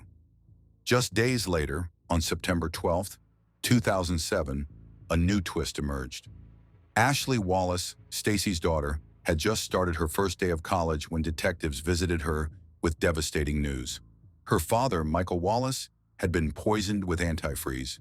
Shaken, Ashley called her mother, and police wiretaps captured their conversation. Stacy asked Ashley about what the detectives had told her, and then suggested they share a drink to unwind after a tough day. Ashley, trusting her mother, accepted the drink. But something was wrong. Ashley began to feel drowsy and eventually passed out, winding up unconscious in her bedroom. Unknown to her, this was another attempt by Stacy to cover her tracks. On September 13, 2007, Ashley Wallace woke up with a hangover after drinking with her mother the previous night. Despite feeling unwell, she went to school as usual. When she returned home, Stacy Castor suggested they celebrate Ashley's upcoming 21st birthday early by drinking again. Ashley agreed, and her mother prepared another cocktail for her. According to former detective Valerie Brogan, Stacy's plan seemed odd from the start. The drink didn't taste good, and Ashley remembered her mother encouraging her to use a straw and drink quickly. telling her to push the straw to the back of her throat to avoid the bad taste. Ashley followed her mother's instructions, but soon felt overwhelmingly tired and went to lay down. By this point, Stacy Castor was panicking. The police were closing in on her after exhuming Michael Wallace's body and finding antifreeze traces. Desperate to shift the blame, Stacy hatched a plan to frame her own daughter, Ashley, for the murders of both her father, Michael Wallace, and her stepfather, David Castor. Earlier that week, Ashley had been questioned by investigators at her college about her father's death, and they informed her that he had been poisoned. Shocked and upset, she had called her mother, who then invited her over to unwind with drinks. The following day, after their second drinking session, Ashley's younger sister Bree found her unconscious in bed. Alarmed, Bree insisted that help be called. Stacy made the 911 call, but before paramedics arrived, a mysterious self-murder note appeared by Ashley's side. The note, supposedly written by Ashley, confessed to the murders of both her father and stepfather.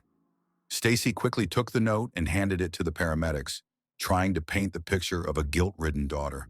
But this attempt to divert suspicion would soon crumble as investigators dug deeper into the case. Tests revealed that Ashley had potentially fatal levels of painkillers in her system.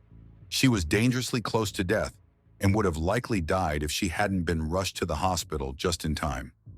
When Ashley regained consciousness, investigators questioned her about the alleged self-destruction note and her father's murder. Confused, she explained that the last thing she remembered was her mother giving her a drink, a situation that had never happened before. Ashley was adamant that she didn't write the note and had no idea why the police were questioning her about the deaths of her father and stepfather. And finally, after 2 years of building their case, investigators finally arrested Stacy Castor in 2007. She was charged with second-degree murder for the death of her second husband, David Castor, and for attempting to kill and frame her own daughter, Ashley. During the trial, prosecutors argued that the so-called self-murder note, which was supposedly written by Ashley, was actually Stacy's creation. At the time of her father, Michael Wallace's death, Ashley had only been 12 years old. On the witness stand, she firmly denied any involvement in either of the murders and insisted that she had never written the note. Onondaga County District Attorney William Fitzpatrick and his team built a compelling case. They pointed out that David Castor's self-murder never made sense, as his fingerprints weren't found on the glass or the antifreeze container. Further investigation revealed a turkey baster in the kitchen trash containing traces of ethylene glycol, the toxic substance found in antifreeze, along with David's DNA. Prosecutors argued that this was proof Stacy had force-fed David the antifreeze. To support their case, the prosecutors pointed to the evolution of David's illness, suggesting Stacy had administered the poison over time, using the bastard to make his death appear self-inflicted. She even claimed David had gotten the idea from watching a news report about another woman, Lynn Turner, who had poisoned her lovers using antifreeze. Prosecutors presented strong evidence that antifreeze poisoning could be identified by the growth of calcium oxalate crystals in the kidneys, a key detail that showed up in the autopsies of both Michael Wallace and David Castor. These crystals are a clear sign of antifreeze ingestion, linking both deaths to poisoning. Along with this technical proof, prosecutors pointed to money as a major motive for Stacy Castor's actions. They revealed that she had changed David's will to cut out his son from his inheritance, a move that meant more money for herself and her daughters. Castor was not only after the insurance payouts, but was also trying to secure his estate for her own benefit. Took the stand, recounting how her mother had convinced her to drink the strange, bitter-tasting drink just before her near-death experience. She explained that she trusted her mother, which was why she drank it, despite how bad it tasted. Ashley maintained her innocence, both in the murders and in writing the self-murder note, firmly denying any involvement in the tragic events. Castor's defense team, attorneys Charles Keller and Todd Smith, focused on creating doubt about her involvement in the murders. Their strategy was to poke holes in Ashley's version of events and suggest that Ashley, who was just 11 years old at the time of her father's death, could have been capable of murder. They tried to argue that Ashley might have had a motive due to Wallace's favoritism toward her younger sister Bree, and they suggested jealousy could have driven her to commit such a terrible act. For David's death, they brought up the troubled relationship between him and Ashley as evidence that the two didn't get along well. Castor's mother even believed that her granddaughter Ashley was guilty of the murders.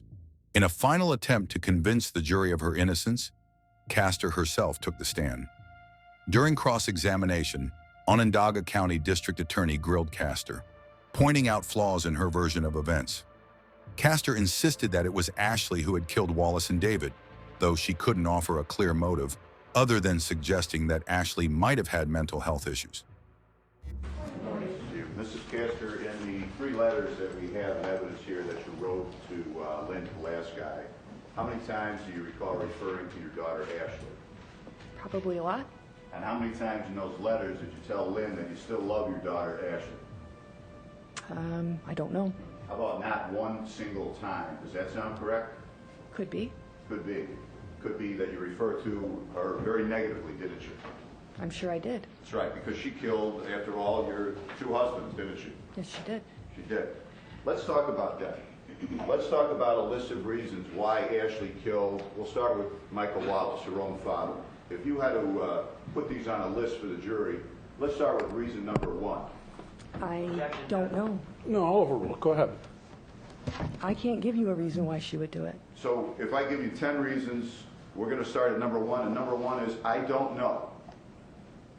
Did anybody in the year 2000 know Ashley Wallace better than you? Probably not. Did anybody in the year 2005 know Ashley Wallace better than you? Probably not. And you, as you just said, have been in jail for 16 months for a crime you claim you didn't commit, correct? That's true. And your answer to this jury, when I ask you to give them the number 1 reason why Ashley Wallace killed her own father with antifreeze and then stuffed rat poison down his throat, your answer is, I don't know. Correct? That's correct. Fitzpatrick was quick to counter, pointing out that Castor had never sought therapy for Ashley and that Ashley had shown no signs of mental illness.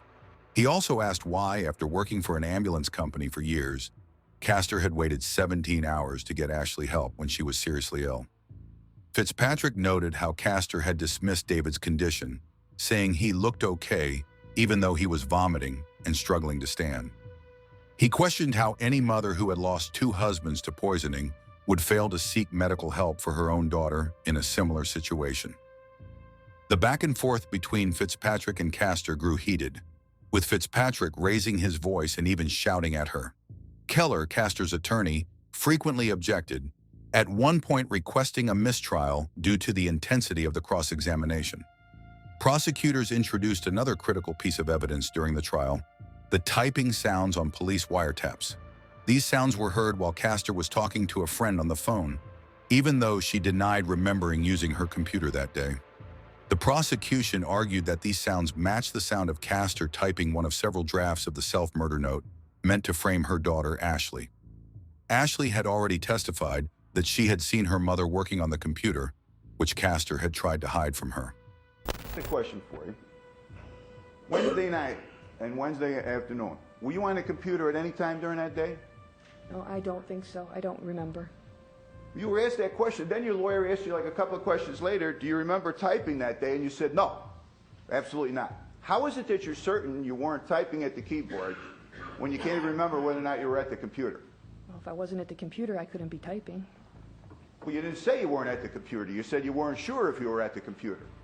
How can you be not sure whether or not you were at the computer, but you're certain that you weren't typing? How can that be? I answered the question he asked me. I know you answered the question. That's not answering the question I asked you. How can you be sure that you weren't typing, but not sure if you were at the computer? Don't you type when you're at the computer? Yeah. You can't operate the computer without doing a little of this stuff, right? True. Okay. So yesterday you said, in response to this question, were you at the computer on Wednesday? You said, I really don't know. I can't remember, right? Yes. And then he asked you, did you type anything that day?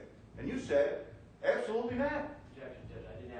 District Attorney Fitzpatrick suggested that this was the day Castor wrote the note, which bore her fingerprints but not Ashley's, in an effort to pin the murders on her daughter. He highlighted a key detail. The word antifreeze was written as Anti-free in 4 different places within the note, matching the slip of the tongue Castor made during an interview when she said anti-free. Castor had claimed she was simply cutting herself off mid-sentence because she intended to say something else.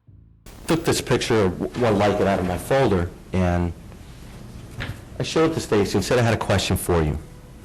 Stacy, regarding these glasses that were on top of the nightstand next to David's bed, you told us earlier that you had gotten David some cranberry juice and some water. By looking at the photo, would you be able to tell me which glass it was that you brought into David? Stacy leaned into the photo, was looking at it, at which time she said, when I poured the antifreeze, the cranberry juice, you're confusing me, you're jumping all over the place. At that point I said, Stacy, I simply asked you one question. I didn't jump all over, it was just one question, if you know which glass it was. At that point, the interview continued. When she said to you, when I poured the anti-free, are you certain it was anti-free and not anti-freeze with a Z? It was anti-free, absolutely positive. Thank you very much, Detective. The real victims here were Michael, David, and Ashley. And at the very least, we can be thankful that Ashley survived her mother's homicide attempt. And on February 5th, 2009, after 4 days of jury deliberation, Stacy was found guilty on 1 count of second-degree murder, 1 count of attempted murder, and 1 count of forging a will. Good morning. Good morning. All right, Ms. Everly, I have your note that the jury's reached a verdict. If you'd stand for a moment. On indictment number 2007-1271-1, the people of the state of New York versus Stacy R. Castor, as to count number 1, murder in the second degree, what is the verdict? Guilty. On count 2, attempted murder in the second degree, what's the verdict? Guilty. And on count 3, offering a false instrument in the first degree, what is the jury's verdict? Guilty. All right. Do you wish the jury poll, Bill? Chuck? Yes, Judge. All right. Kelly, go ahead. Castor's defense team tried to counter this by bringing in a pharmaceutical expert to challenge the prosecution's argument that Castor had drugged Ashley 17 hours before she was taken to the hospital. However, on February 5th, 2009, the jury found Castor guilty of second-degree murder for poisoning her husband, David, and attempted second-degree murder for overdosing Ashley. When the verdict was read, Castor closed her eyes and remained silent. Her lawyer, Charles Keller, announced that they would appeal the decision, including challenging the admission of evidence related to Wallace's death, for which Castor had not been charged. On March 5th, 2009, during Stacy Castor's sentencing, prosecutor Christine Garvey made a powerful statement to Judge Fahey, urging him to impose the maximum consecutive sentences due to the extreme severeness of David's death. Garvey described Castor as cold, calculating, and without any emotion for what she had done. She criticized how Castor had partied with friends in her backyard, acting like nothing was wrong, while her daughter Ashley lay comatose in her bedroom. Human life is sacred, Garvey continued, but Stacy Castor places no value on human life, not even her own flesh and blood.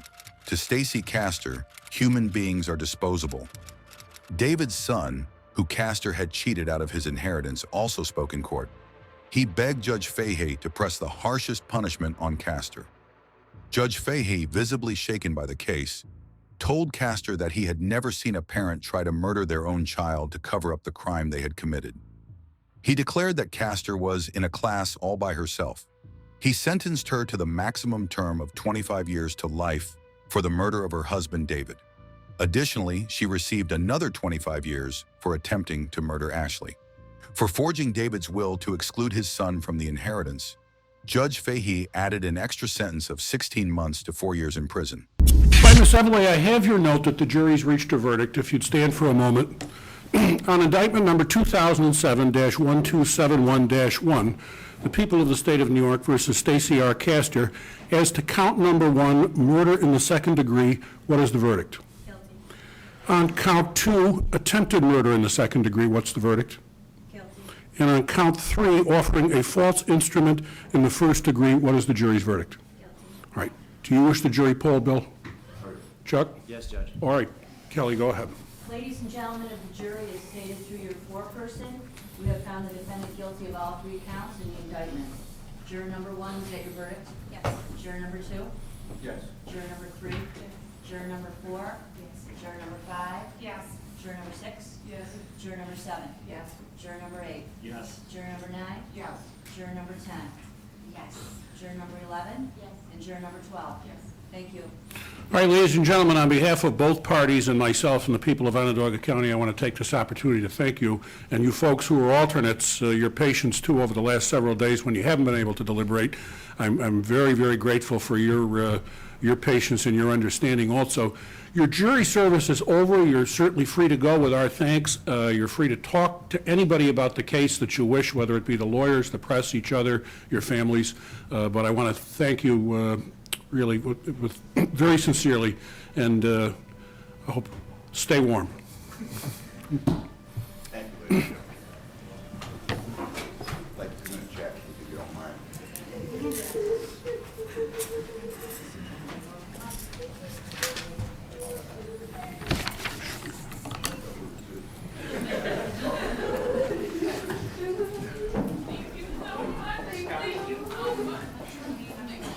With her sentencing complete, Castor's fate was sealed, and she was left to face the long years ahead behind bars.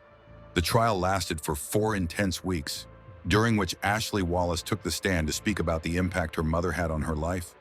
With tears in her eyes, Ashley told the judge that she hated her mother for ruining so many people's lives. Yet despite her anger, she still expressed love for the bond they once shared. "I never knew what hate was until now," Ashley confessed.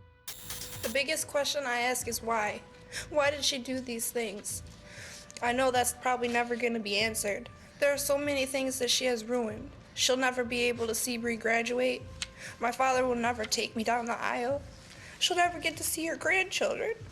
All those things she took away from me. She killed 2 people and tried to kill me and blame it on me and blame me for the other deaths. That bothers me so much. I had to pretend for a year that everything was okay, that nothing was bothering me, even though I was worried about the trial and worried whether the jury would believe me. I hate my mother for ruining so many people's lives. I didn't even know why she did it. What gave her the right to play God with people? And I hate her for having me be the one that found my dad, just like her for having Bree found me. I never knew what hate was until now. Even though I do hate her, I still love her at the same time. That bothers me. It's so confusing. How can you hate someone and love them at the same time? She went on to say that she wished her mother would apologize for everything she had done, especially the lies. "As horrible as it makes me feel, this is goodbye, Mom," Ashley said. I have a 3.9 GPA and still she tried to make me look stupid. But Mr. Fitzpatrick made her look stupid with her lies. I hate how she made people choose side in our family with our friends. Bree and I are children. People are supposed to stand up for us. But she's an adult and that is the decision she made. I think about this at night and I can't even imagine what's going through her head. All the things that she can't do. I had all these fears about if the jury hadn't believed me. What if she got out and tried to hurt me again? Or what if she tried to hurt my sister? I didn't kill anyone and I didn't try to kill myself. I would never leave my sister or Matt. I just don't understand how you can say you love someone and in the next breath try to kill them. I wish she had told me what was going on. She was my best friend and she took that all away just because she got scared. Well, I was scared too when I was in the hospital all by myself and I wanted my mom. But she was the one that did this. I just want to sleep one night without thinking about this. I'm not an angry person and I hate being mad at her. I want to forgive her, but I'm not sure if I can. I just hope God can forgive her. She has to listen to me this time. I didn't get a chance to say goodbye, and this will be the last time I get a chance. As horrible as it makes me feel, this is goodbye, Mom. As hard as you tried, I survived, and I will survive because now I'm surrounded by people that love me. I'm going to do good things in this world despite making me, in every sense of the word, an orphan. Thank you, Judge Fahey, for letting me express my feelings.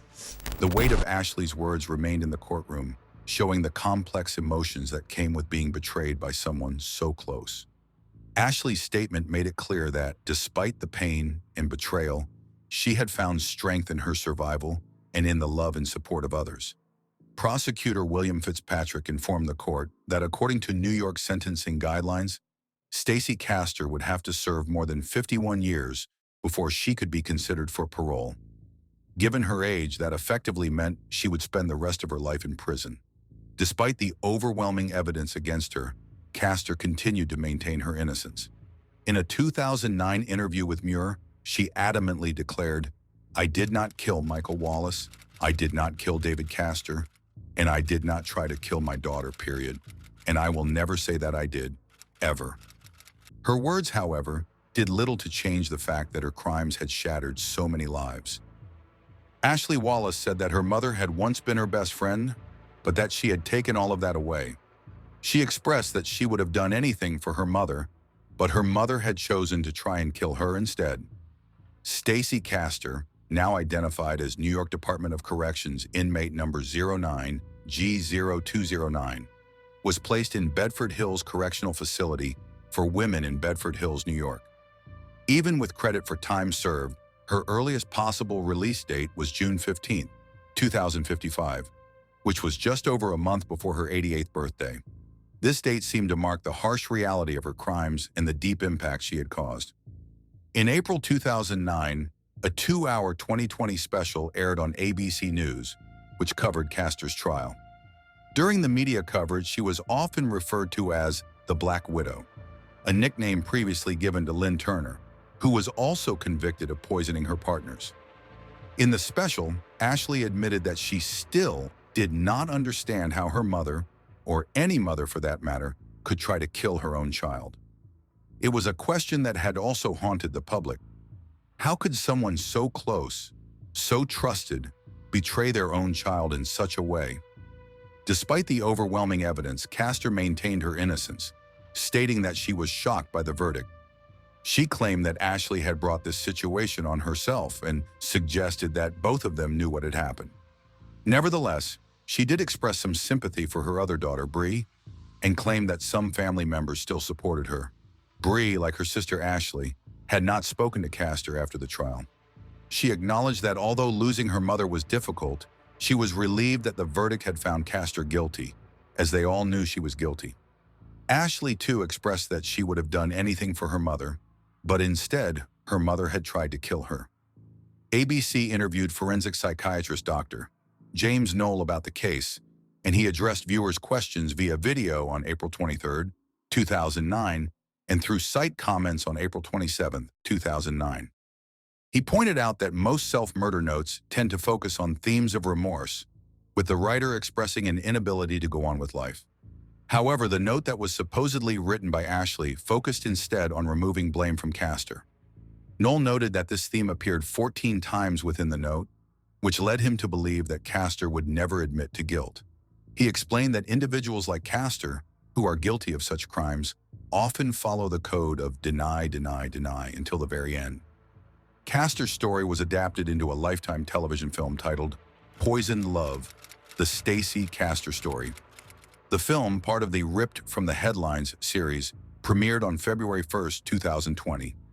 Nia Vardalos portrayed Castor in the film, which retold the chilling events surrounding her crimes.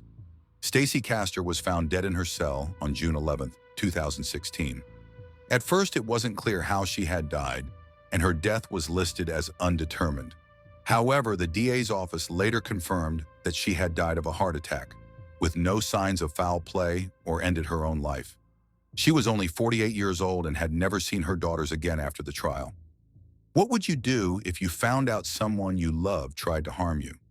Do you think Ashley will ever find closure after everything she's been through? Leave your thoughts in the comments section below. And don't forget to like this video and subscribe to our channel if you haven't already. Thank you for watching. We'll see you guys soon. Kevin Bacon was 25 years old. His parents report him missing because he had not shown up for Christmas brunch. There was one person in particular that Kevin had been communicating with. They were looking to have a date and have a consensual sexual encounter. Kevin decided to meet someone he'd connected with on the dating app Grindr. What began as a simple encounter with a stranger would end in a horrific crime that shocked the nation. The shocking discovery that followed, and the questions it raises about safety, mental health, and justice. Kevin Bacon was a 25-year-old from Schwartz Creek, Michigan. He was born in 1994 and grew up as a bright and charismatic young man. He was known for his humor, his kind heart, and his love for making people feel good about themselves. Kevin was just one of my truest, closest friends that I ever had. He was just very vibrant, and he always had an opinion about everything. Kevin wasn't just any ordinary young man. He had a passion for hairdressing and had graduated from Sharp's Hair Academy.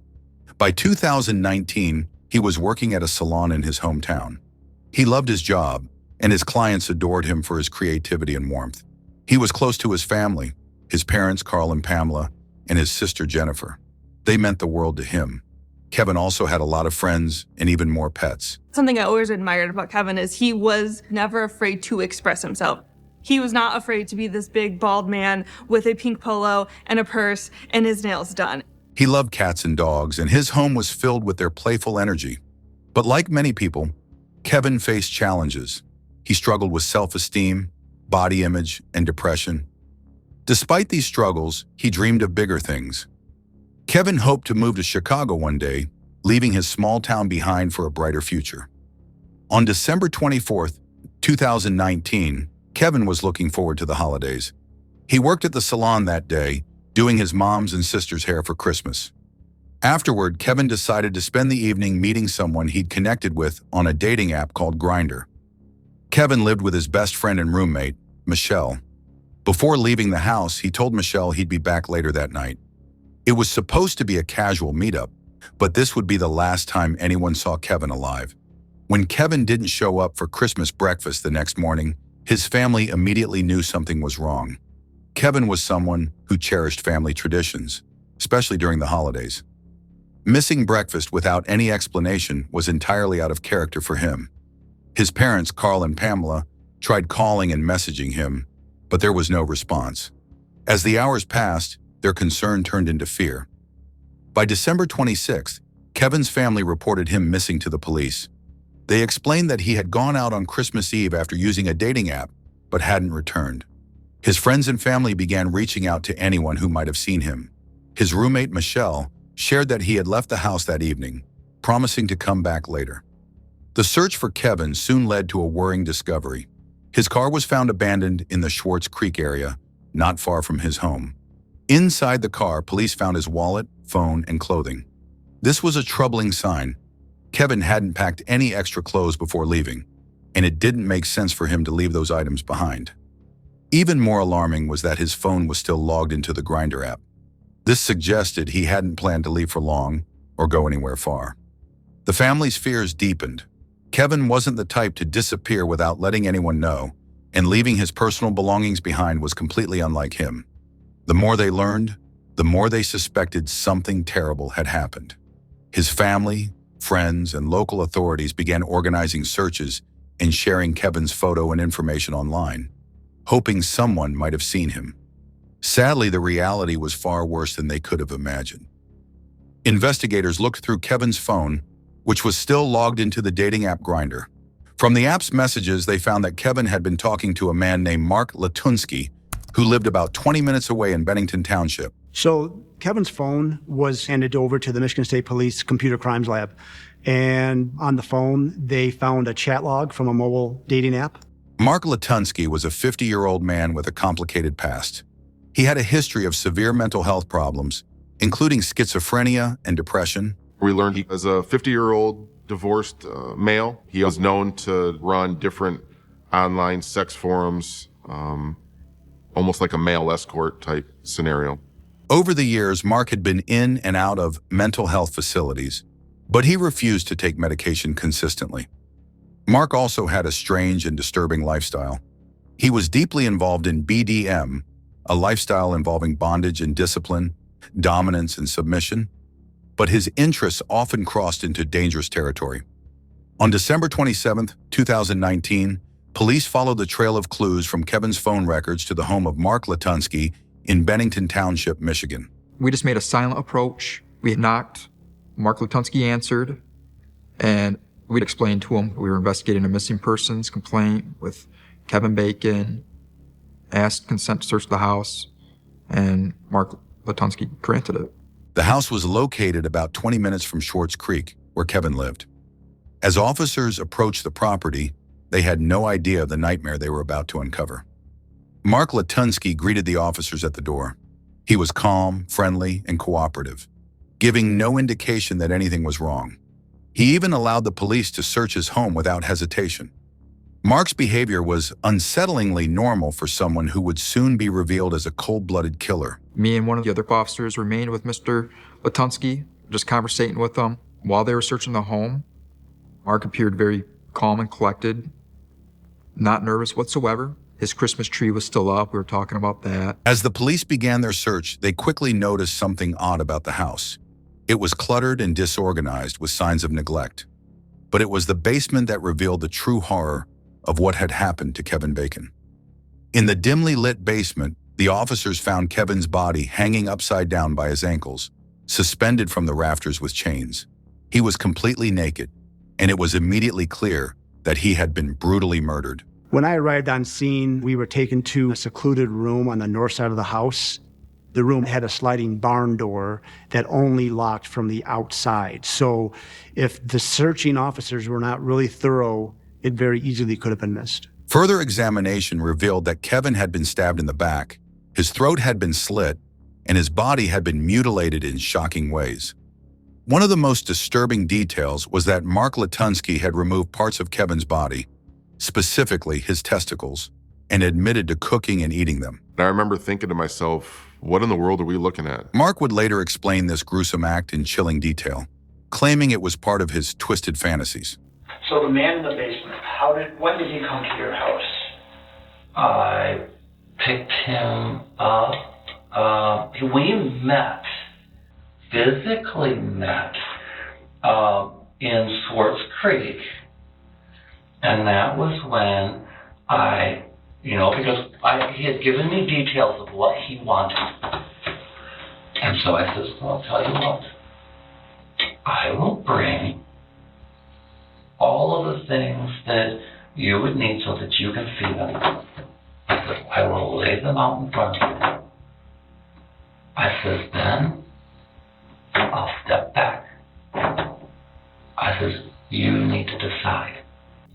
You need to decide because I'm not going to force you. The police were horrified by what they found, but their work was far from over.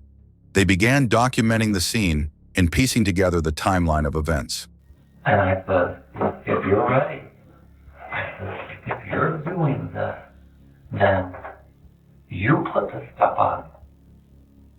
And then, so I sat in the front while he did all of that. He got all ready. And I said, look, this way you're leaving everything behind, and it's like, done.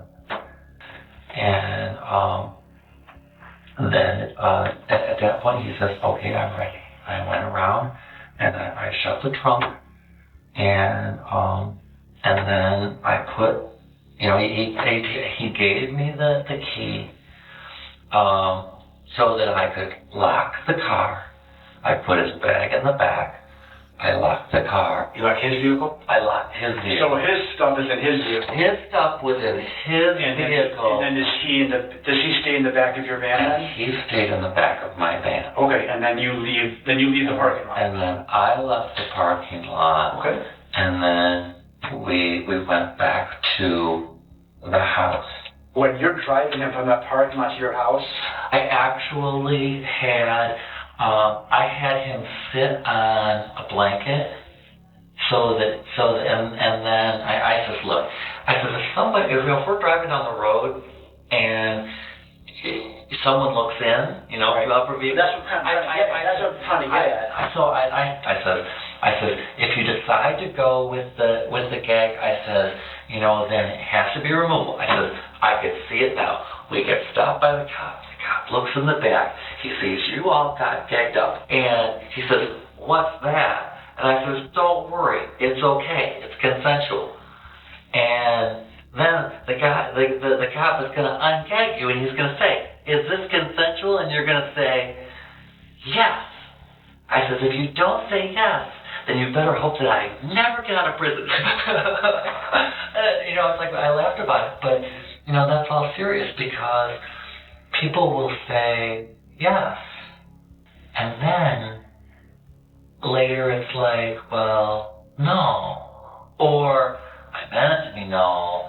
Or, and you really have to be very careful of when a person is saying no and when they're really saying no.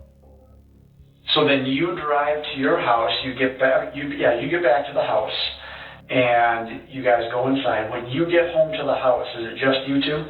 It's just us two. Okay.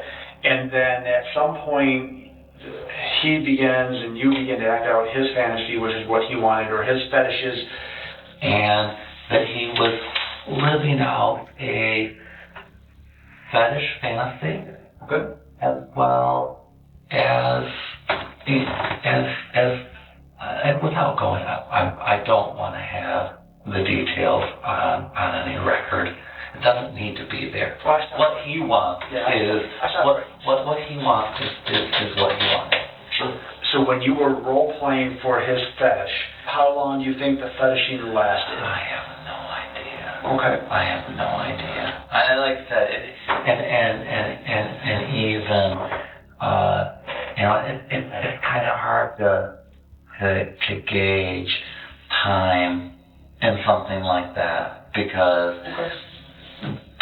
time just kind of takes its own toll.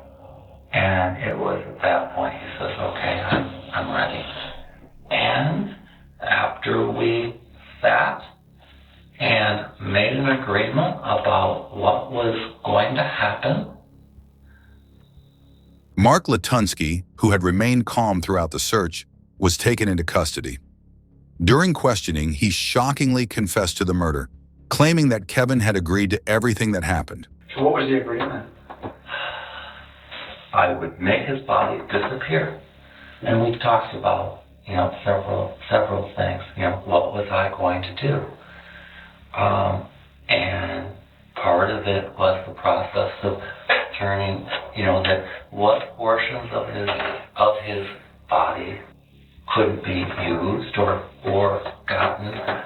That there were certain things as far as turning his bones into bone meal and turning them into something that would grow tulips, for example. Mark told investigators that Kevin had wanted to die and that he had simply helped him fulfill his wish. However, text messages between Kevin and Mark painted a very different picture. In their last exchanges, Kevin had expressed concerns about his safety and had asked Mark to ensure nothing went wrong. This contradicted Mark's claims and made it clear that Kevin had no intention of losing his life that night. Adding to the horror, police discovered that Mark had planned to use Kevin's body in other disturbing ways. He intended to turn parts of Kevin's flesh into jerky and use his bones as fertilizer for his plants. Mark had even purchased a food dehydrator to carry out his macabre plans. The discovery of Kevin's body shocked the local community and the nation. It was a crime so horrifying that it left even seasoned investigators shaken. Kevin's family and friends, who had been desperately hoping for his safe return, were devastated by the tragic outcome. This gruesome revelation marked the beginning of a long legal process, but for Kevin's loved ones, it was the end of a beautiful life filled with promise and dreams. I don't want him to suffer. I see that. When did you end his suffering? Was he hanging or was he on the ground when you did his throat? He was on the ground, and that was, and then of course it was a matter of doing what I needed to do to complete what I told him I would do. After, let me see, because as soon as he was at the point of being unconscious, and I was fried. It was after I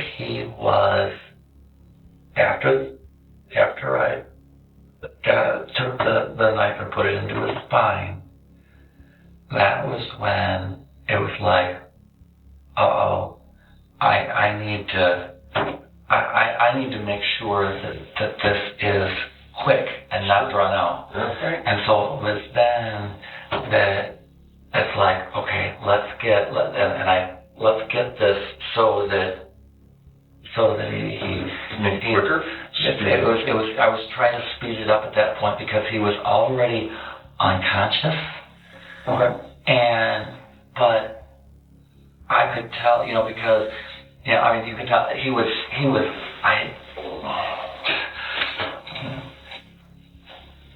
in any case, it was the realization of this wasn't enough, and that was when I hoisted and got all of that set up and had to apply the ropes, and that way I could take care of the rest. After it was done, I looked at myself and I went, I was covered in a little, not covered, but it's like I had some on me. I looked at it and I went, you know what? I'm not going to wash him off. I went upstairs and I crawled into bed. I don't feel that I did anything wrong. Mark Latunsky was born in 1969 in Michigan. He was a highly intelligent man who studied chemistry and worked in labs.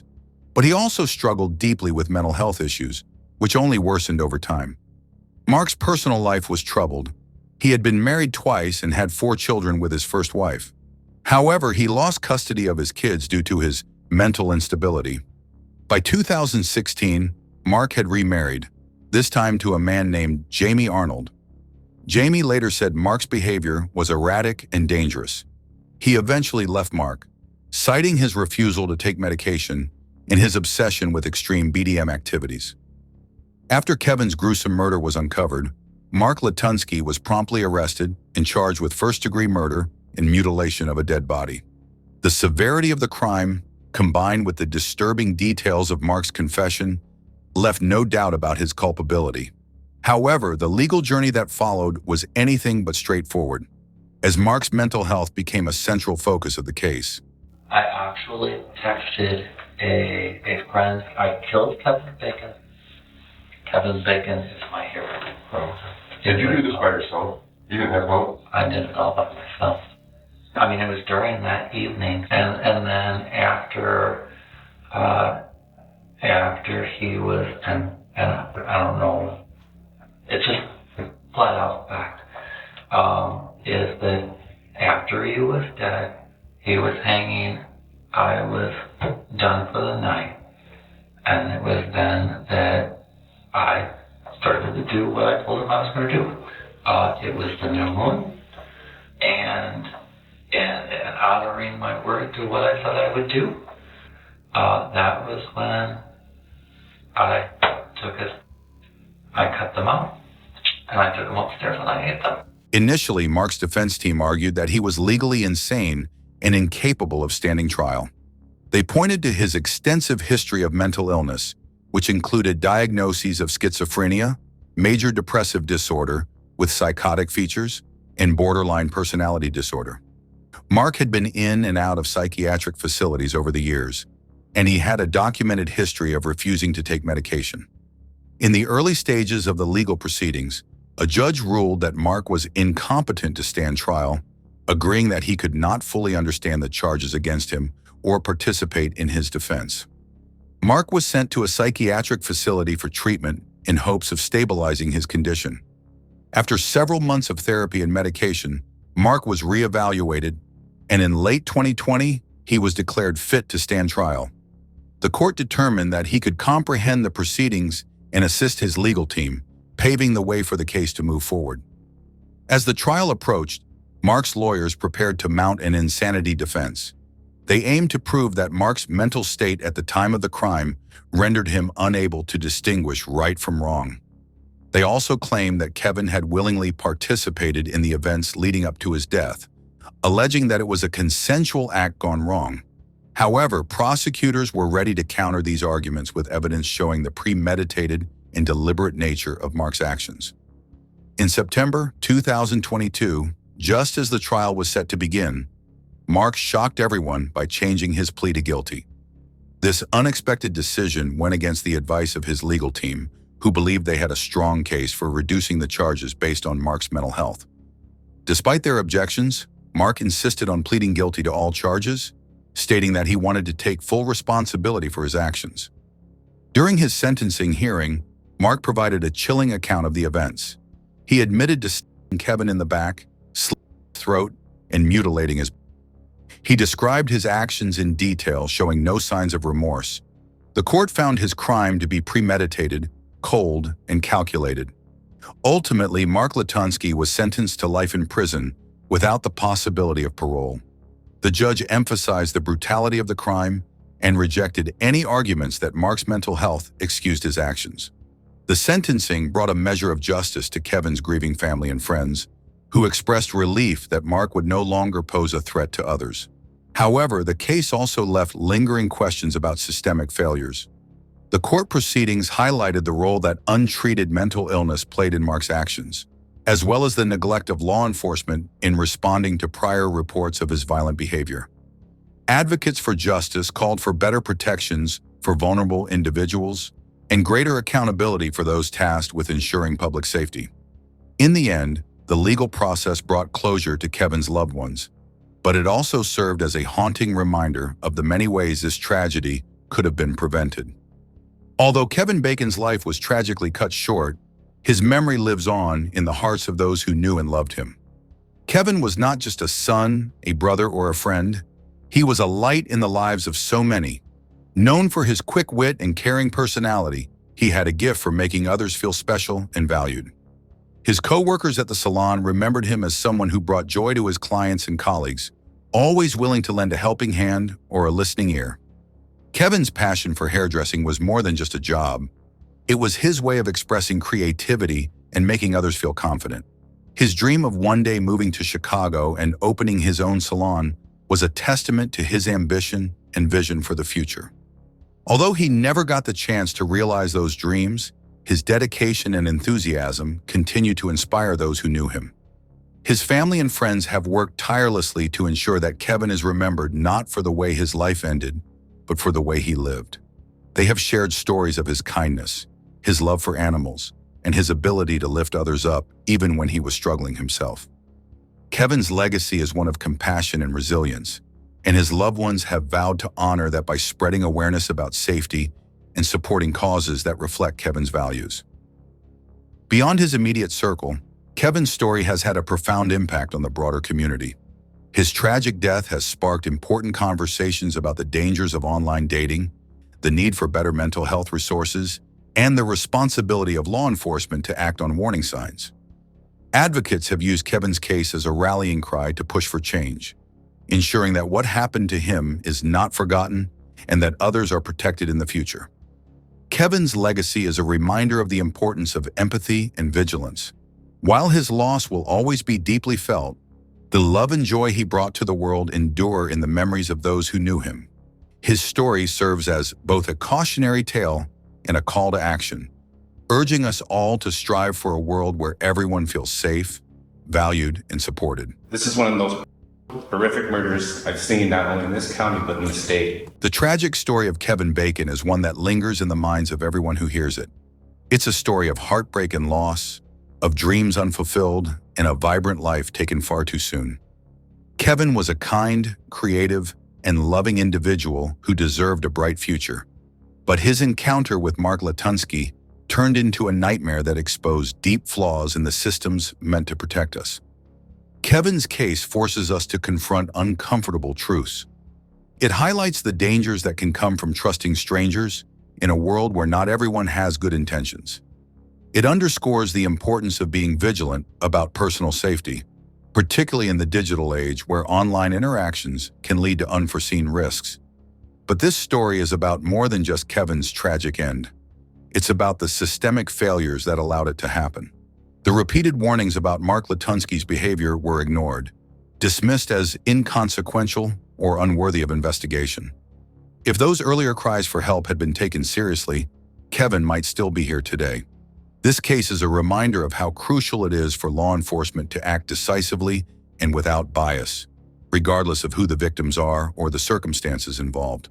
It also raises questions about mental health care and the consequences of untreated illness. Mark Latunsky's violent and erratic behavior was well documented, yet he slipped through the cracks of the system, leading to devastating results. Kevin's case calls for a renewed commitment to ensuring that individuals with severe mental health conditions receive the treatment and support they need, not only for their sake, but for the safety of others. Despite the darkness surrounding this case, Kevin's legacy is one of light. He is remembered for his warmth, his humor, and his ability to uplift those around him. His life, though tragically short, had a profound impact on his family, friends, and community. The advocacy efforts that have arisen in his memory are a testament to his enduring influence and the desire to create a safer world for others. As we reflect on Kevin's story, we are reminded of the fragility of trust, the importance of compassion, and the need for accountability. His case serves as a cautionary tale, but also as a call to action, a call to build a society that prioritizes safety, equality, and care for those who are most vulnerable. Kevin Bacon's story will not be forgotten. His life, his dreams, and his legacy will continue to inspire change, urging us all to be better and to do better, for him and for everyone who deserves to live without fear. Thank you so much for watching and listening to this story. I know this case was a difficult one, but it's important to share these stories to honor the victims and to push for change. If you found this video meaningful or thought-provoking, please consider giving it a like and sharing it with others. If you'd like to see more stories like this, don't forget to subscribe to the channel and hit the notification bell so you never miss an upload. I'd love to hear your thoughts, so feel free to leave a comment below. Your engagement really helps keep these conversations going. Take care of yourselves, stay safe, and remember to look out for one another. I'll see you in the next video.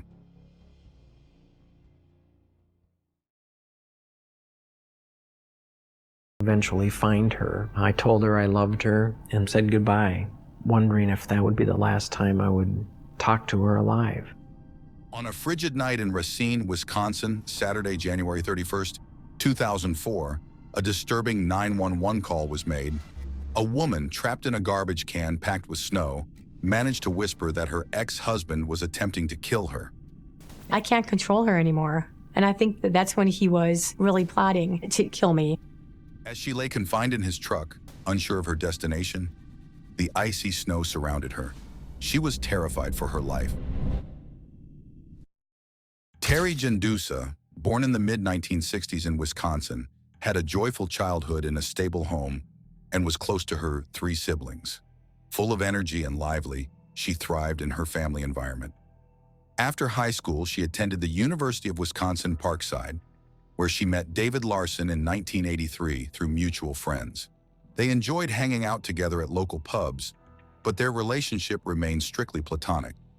It wasn't until 1995, 12 years later, that Terry and David reconnected. At that time, Terry had recently ended a long-term relationship, and David had just left the Marine Corps.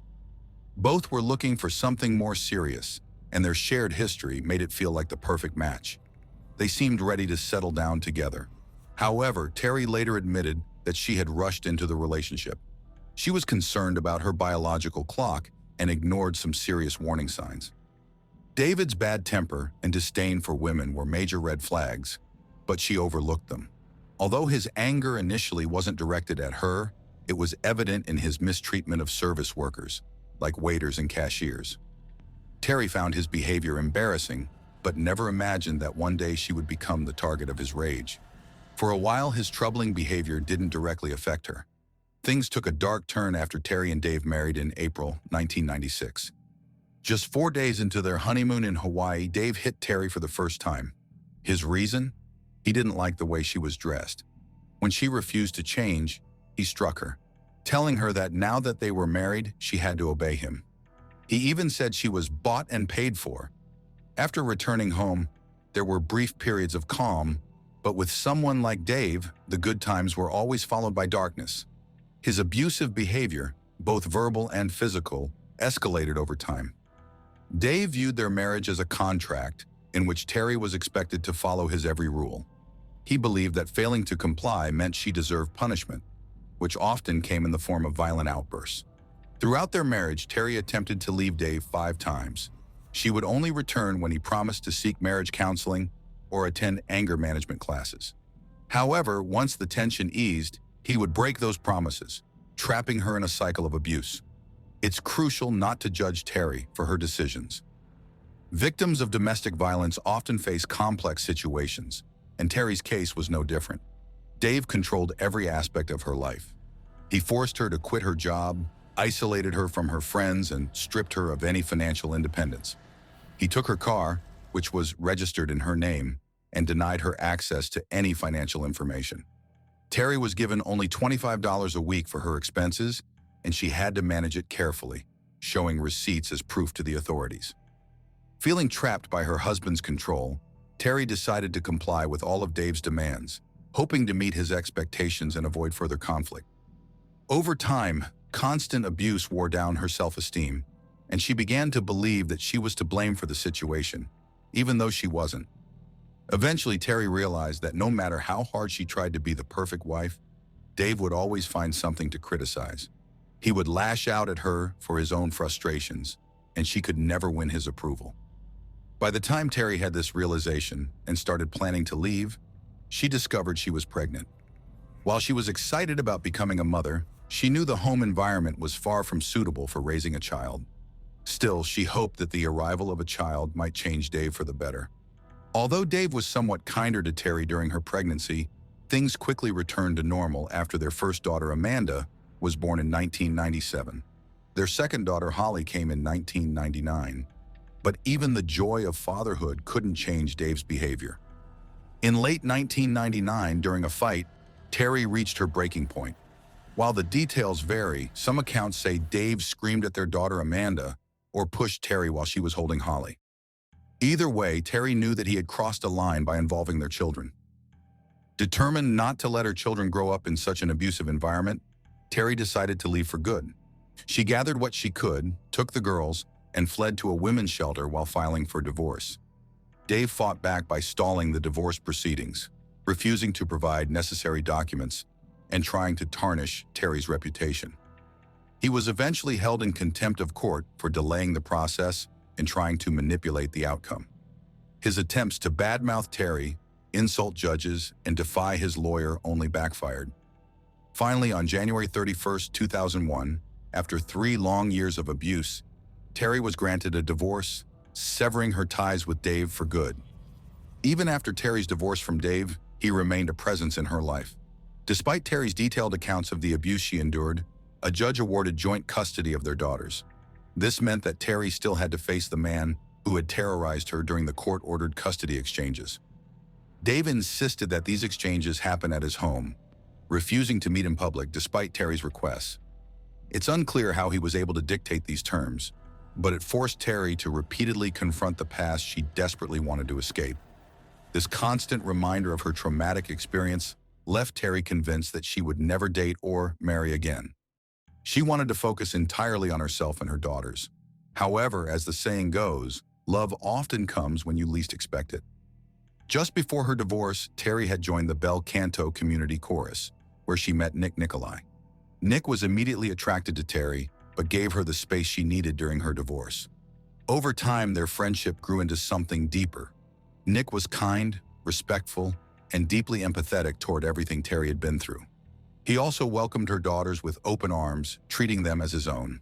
By May 2001, Terry and Nick officially began dating, and after 2.5 years, they married in October 2003.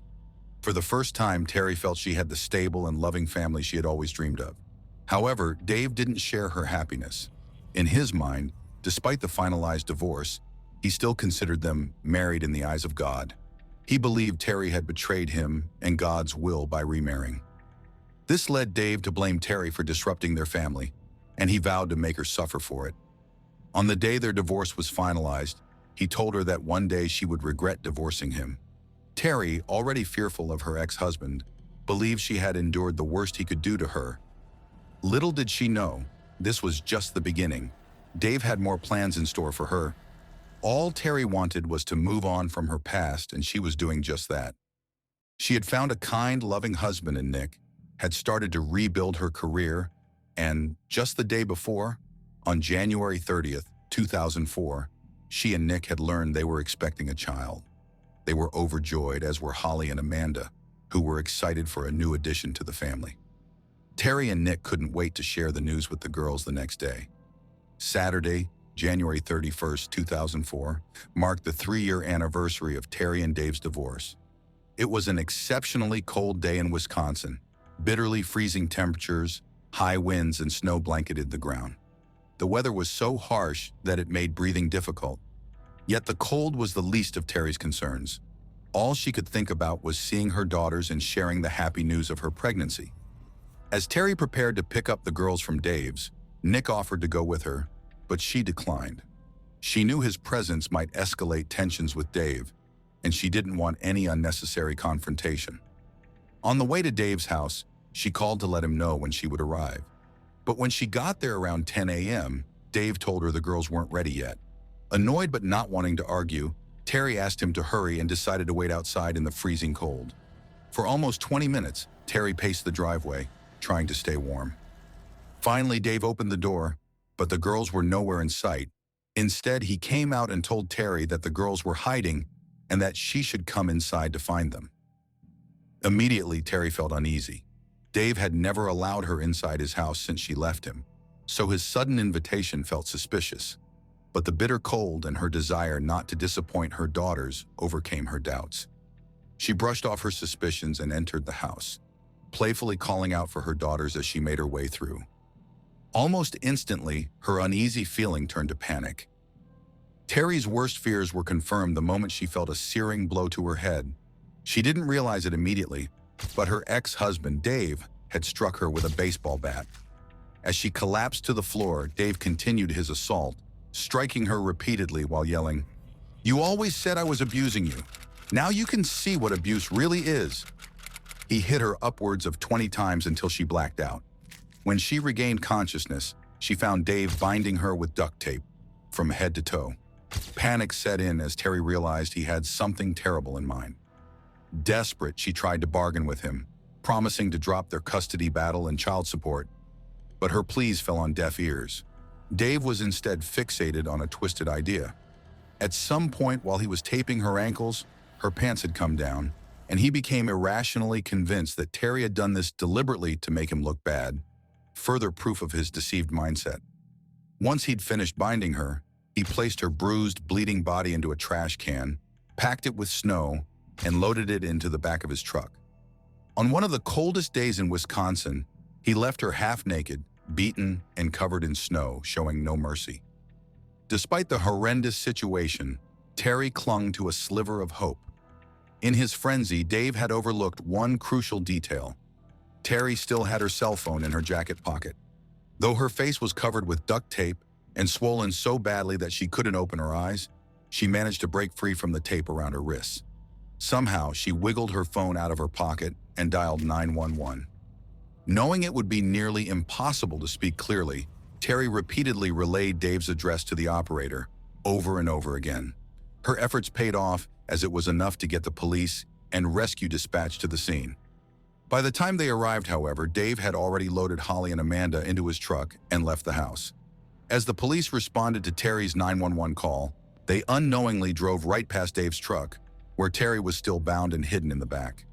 Her vehicle was hitched to his, and she could hear the sirens fade away, filling her with a sense of hopelessness as it seemed they had missed their chance to save her. When the officers arrived at Dave's house, they thought someone inside might be in danger. They knocked, but when no one answered, they forced their way in, only to find the house empty. Meanwhile, neighbors had begun to gather, and through their inquiries, the police quickly learned about Dave and Terry's troubled history. It soon became clear that this was more serious than they initially realized, but they still had no idea what had actually happened. Terry, in critical condition, was drifting in and out of consciousness. Despite her severe injuries, she managed to call her husband, Nick, struggling through the duct tape covering her face to explain what had occurred. Nick, horrified, knew the best way to help her was to quickly alert the police. They both hung up and dialed 911 again. Nick reached the same Racine County dispatch center that had received Terry's first call, and the pieces started falling into place for the officers at Dave's house. They began to understand the full gravity of the situation. However, Terry's second call was less successful. By this point, Dave had crossed into Milwaukee County, and the dispatcher there wasn't aware of the danger Terry was in. Listening to the call, it became clear that the dispatcher didn't fully grasp the severity of the situation. While 911 dispatchers must maintain emotional detachment to handle their stressful jobs, there is a crucial difference between self-preservation and outright neglect of the caller's well-being. Unfortunately, in this case, it was the latter, which contributed to the continued danger Terry faced. Terry's second 911 call left many people stunned and angry. The operator seemed to dismiss it as a prank, and her tone was cold and unhelpful, which only added to the frustration and fear of those involved.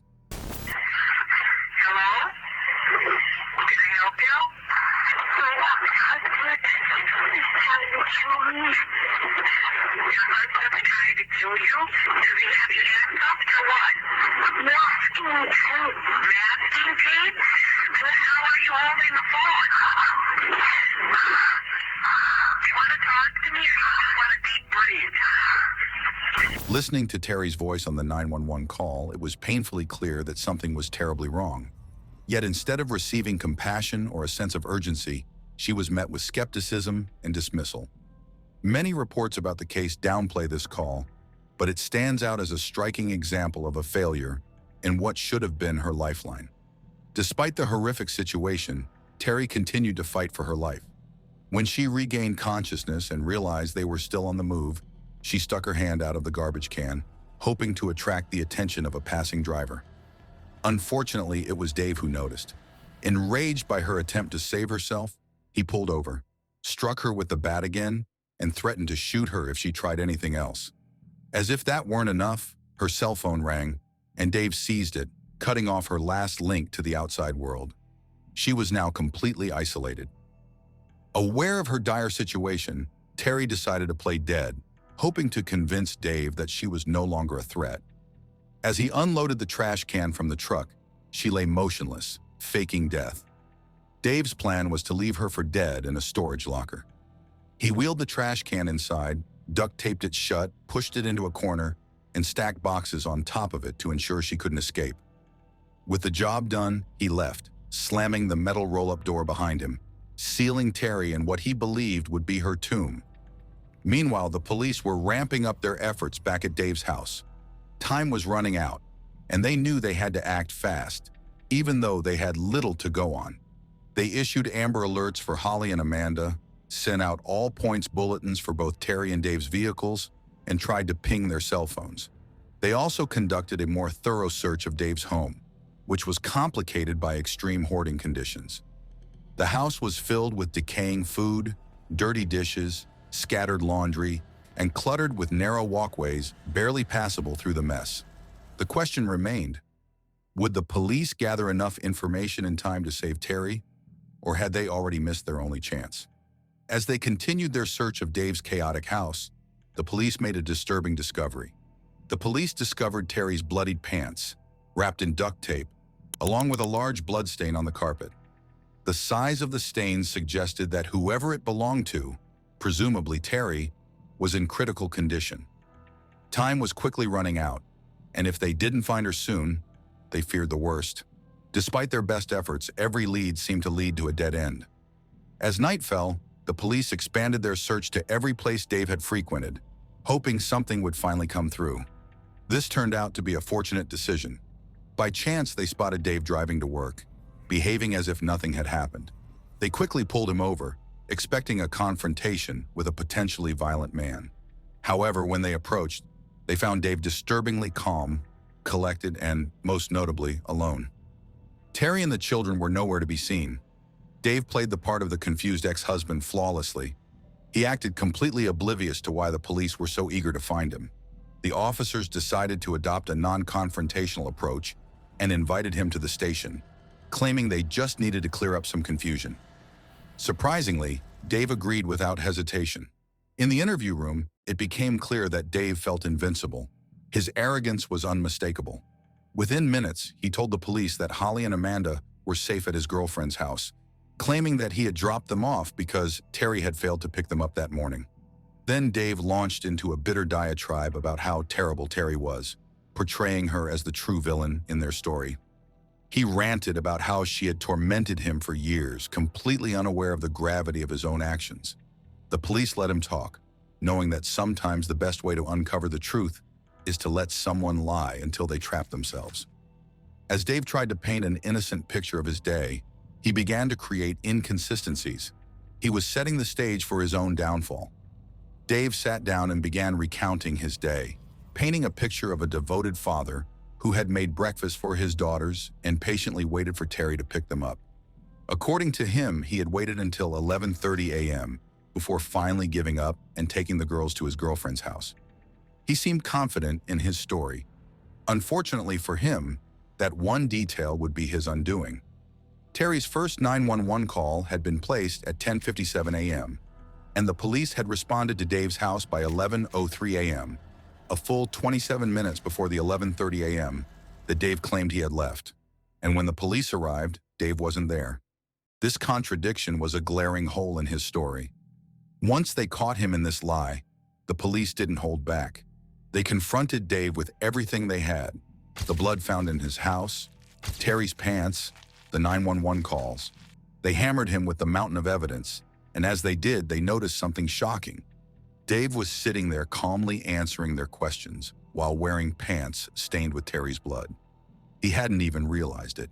When the detectives pointed this out, Dave scrambled.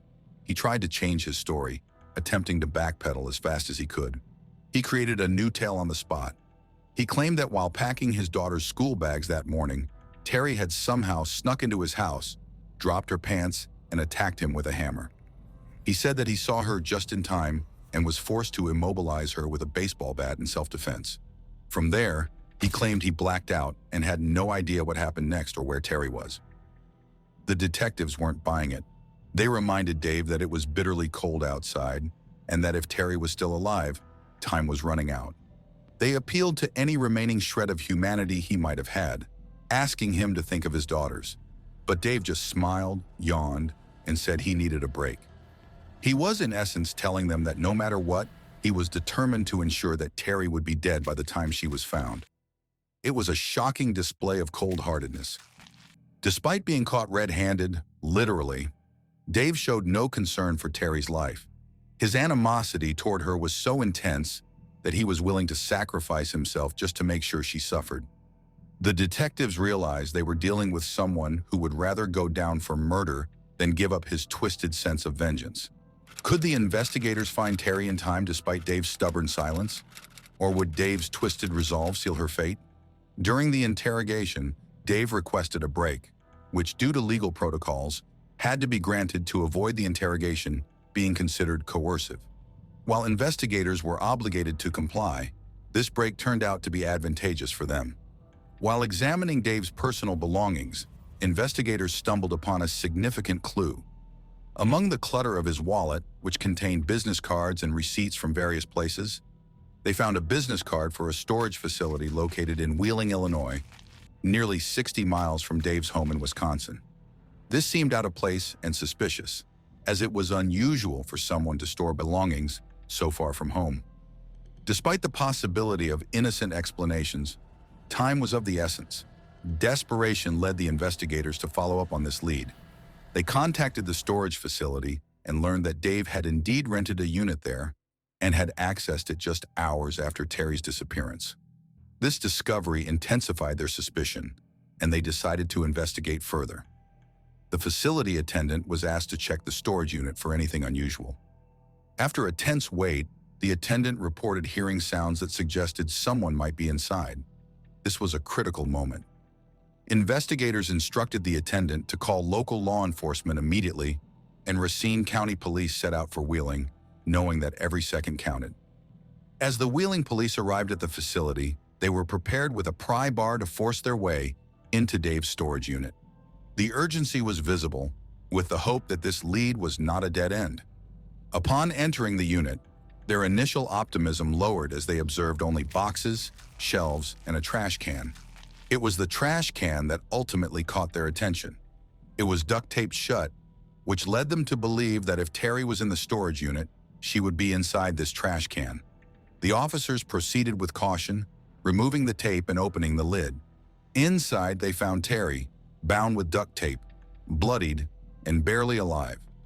She was curled up in a fetal position, frostbitten, and in a state of severe hypothermia, with her body temperature having dropped to 86 degrees. Despite her terrible condition, having survived 27 hours in such horrific circumstances, Terry's survival was nothing short of miraculous. She had lost a significant amount of blood, suffered severe frostbite, and was in a critical state physically and mentally. But what wasn't immediately apparent was the full extent of her internal injuries. Her blood pressure and respiratory rate were dangerously slow, and her kidneys were failing. Despite these grave conditions, Terry was rushed to the hospital on February 1, 2004. Her medical team was initially not sure about her chances of survival, but against all odds, Terry began a slow but remarkable recovery over nearly 2 months. Although she lost all 10 toes to frostbite and tragically miscarried her and Nick's baby, her survival was proof of her strength and resilience. Dave Larson was convicted on several serious charges, including attempted murder, kidnapping, obstructing child custody, and interstate domestic violence. He is currently serving a life sentence for his crimes. In 2010, Dave tried to appeal his conviction on the grounds of double jeopardy, but the Seventh Circuit Court of Appeals dismissed his claim. Undeterred, he then attempted a prison escape using a fabricated medical emergency, but was unsuccessful.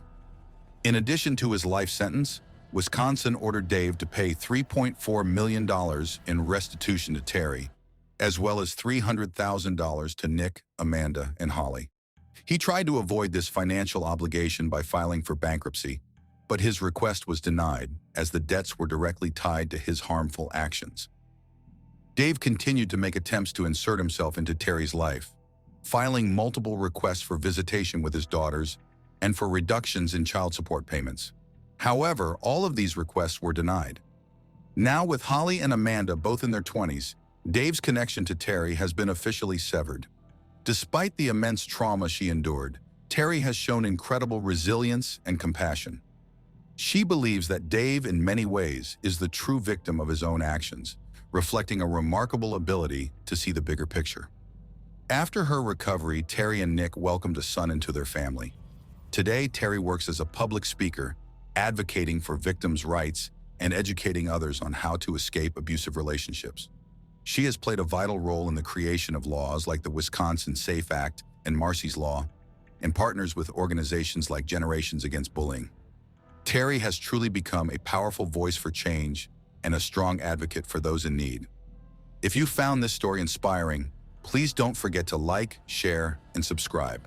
Leave your thoughts in the comments below, and remember, sharing stories like this can help spread awareness and make a real difference in the lives of others. Thank you for watching.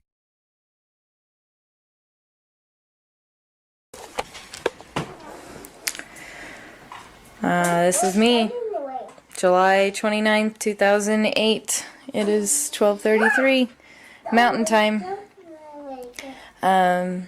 Covering all my bases, making sure that if something happens to me or my family or all of us, that our assets are documented. On the morning of December 7th, 2009, in West Valley City, Utah, Susan Cox Powell, a 28-year-old devoted wife and mother of 2 young boys, had mysteriously vanished without a trace. Josh had taken the children on a middle of the night camping trip. He said he was out driving around, he'd gone out camping with the boys. And I'm like, are you a crazy man? It was cold. Police received a call that would unravel one of the most disturbing and tragic cases in recent history. About the fire in the 8200 block on 88th Street. The house, and he blew up the house and the kids. The kids and the husband and the father were in the house? Yeah, he slammed the door in my face.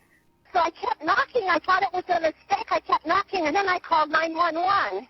Her husband, Josh Powell, claimed to know nothing about her whereabouts, yet his behavior and alibi quickly raised suspicions. 9 o'clock that night, Jennifer told me that Josh and the boys are home, and I'm like, well, where's Susan? And she said, we don't know. What made the case even more puzzling was Josh's explanation of where he had been the night before. He told authorities that, in the middle of a freezing December night, he had taken their 2- and 4-year-old sons camping in the Utah desert. Susan would have never allowed him to ever take the boys out in the winter. Who were you camping with? My dad and my mom. Susan Cox met Josh Powell in the early 2000s. At first, their relationship seemed loving and promising, and they quickly got married in 2001. However, beneath the surface, their marriage was far from perfect. Josh was an extremely controlling and manipulative husband.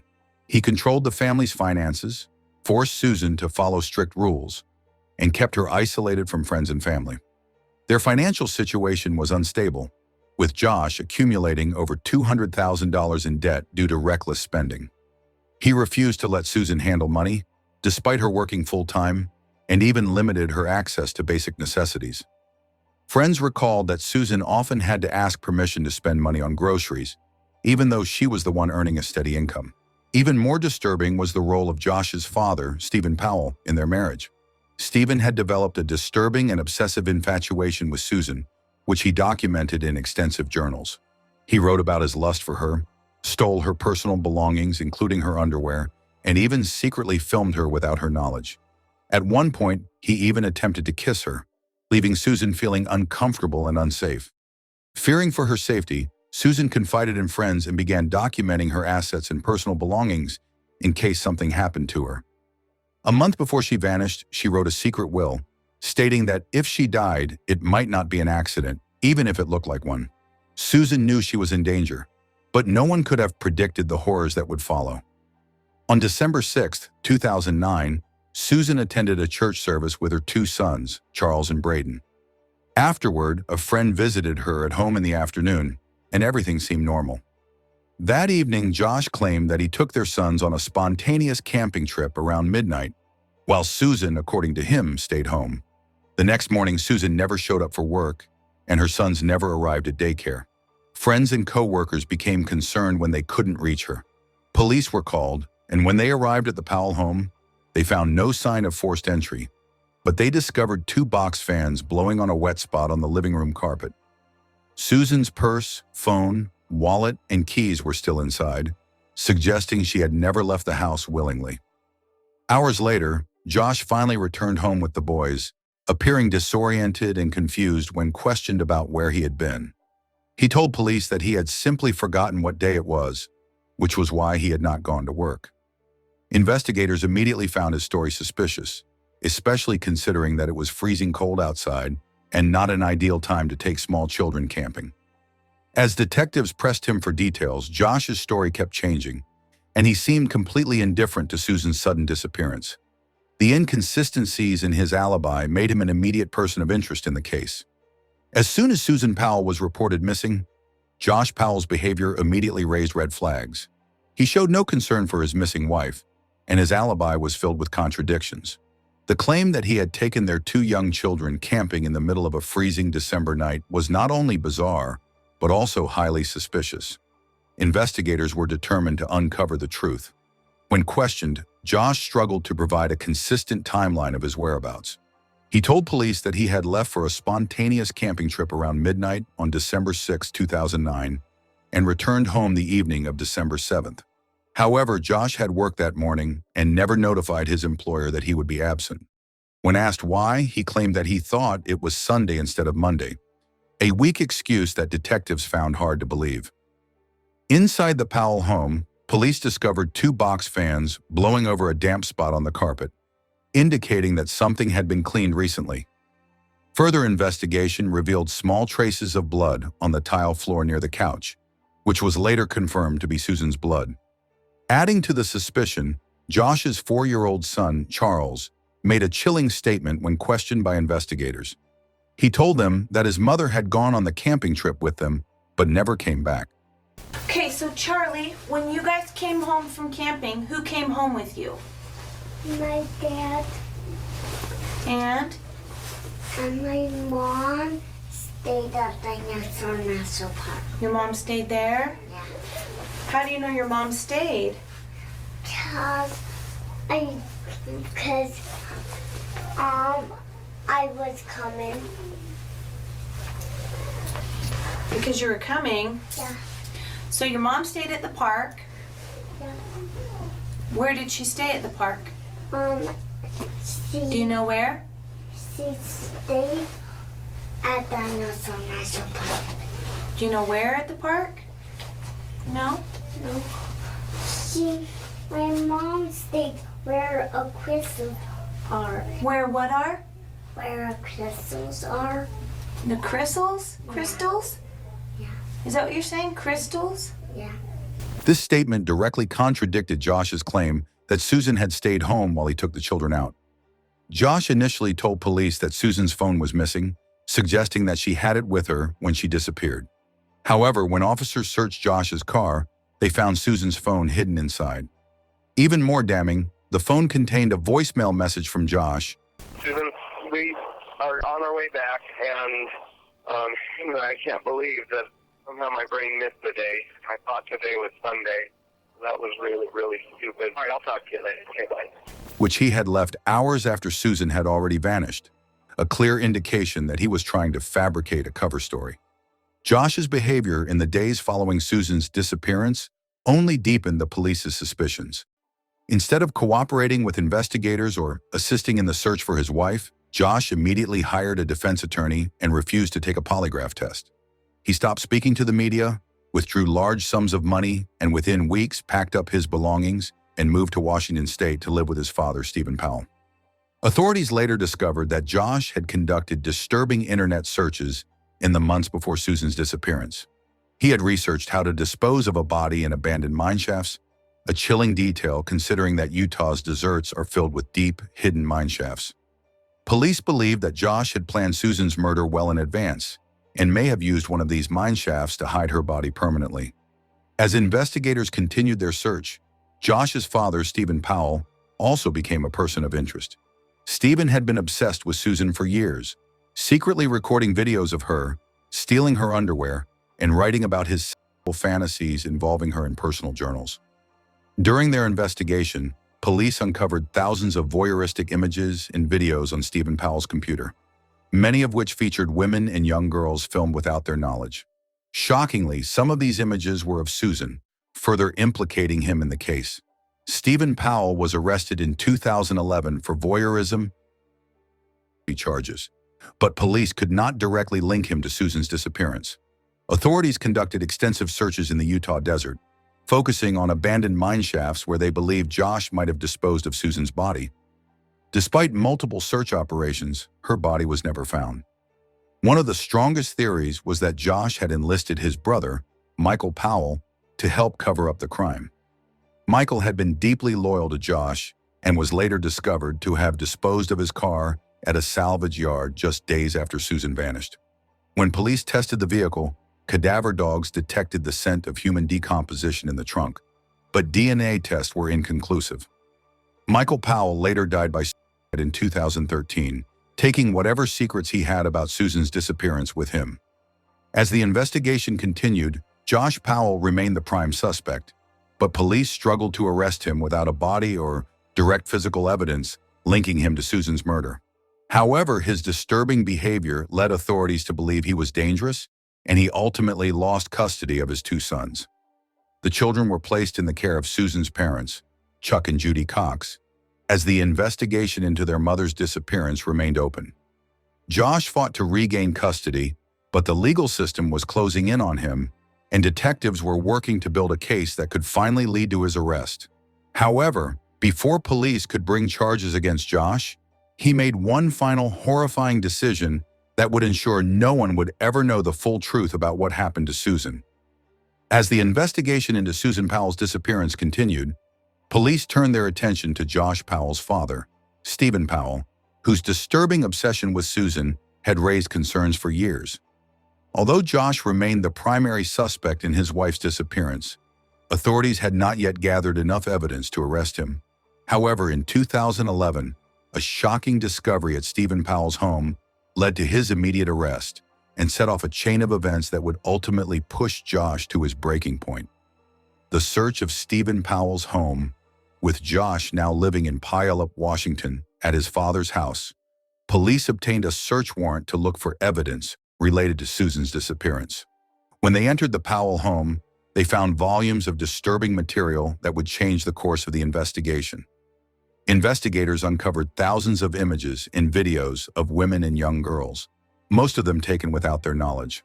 Among these images, police found several that featured Susan Powell, confirming suspicions that Stephen had been secretly recording her. In addition to the photographs, authorities found Stephen's handwritten journals, which contained graphic descriptions of his infatuation with Susan. He had written extensively about his desire for her, admitting that he had stolen personal belongings from her, including underwear.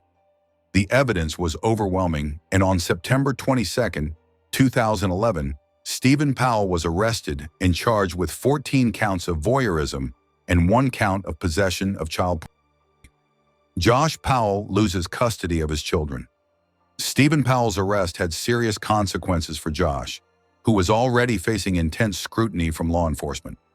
With his father now in jail and their home exposed as a place of criminal activity, Child Protective Services stepped in to reevaluate Josh's fitness as a parent. A judge determined that Josh's living environment was unsafe, and in September 2011, he lost custody of his 2 sons, Charles and Braden. The children were placed in the care of Susan's parents, Chuck and Judy Cox, who had been fighting for custody for months. Although Josh was allowed to supervise visitation, he was now under constant watch. His repeated attempts to regain full custody were denied, and it became clear that authorities were still building a case against him. This legal setback left Josh feeling cornered. He had evaded arrest for Susan's disappearance, but now he was losing the only leverage he had left, his children.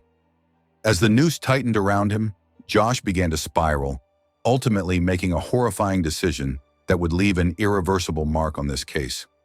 On February 5, 2012, Josh was granted a supervised visit with his children. When the social worker arrived, Josh quickly pulled the boys inside and locked the door. Moments later, she smelled gasoline and frantically called 911. Okay, I'm on a supervised visitation for a court-ordered visit, and something really weird has happened. The kids went into the house, and the parent, the biological parent, whose name is Josh Powell, will not let me in the door. What should I do? What's the address? It's 8119, and I think it's 89th. I don't know what the address is. That's pretty important for me to know. And I'd like to pull out of the driveway because I smell gasoline and he won't let me in. You want to pull out of the driveway because you smell gasoline, but he won't let you... He won't let me in. He won't let you out of the driveway? He won't let me in the house. Whose house is Got the it? kids in the house and he won't let me in. It's a supervised visit. I understand. Whose house is it?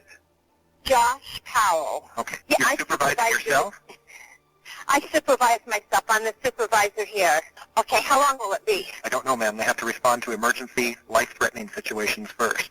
The first available deputy... Well, this could be life-threatening. Within minutes, a massive explosion shook the neighborhood. About the fire in the 8200 block of 188th Street Party. The house, and he blew up the house and the kids. The kids and the husband and the father were in the house? Yes, he slammed the door in my face. So I kept knocking. I thought it was a mistake. I kept knocking, and then I called 911. Firefighters arrived to find the house completely engulfed in flames. When the fire was extinguished, they discovered the bodies of Josh, Charles, and Braden inside.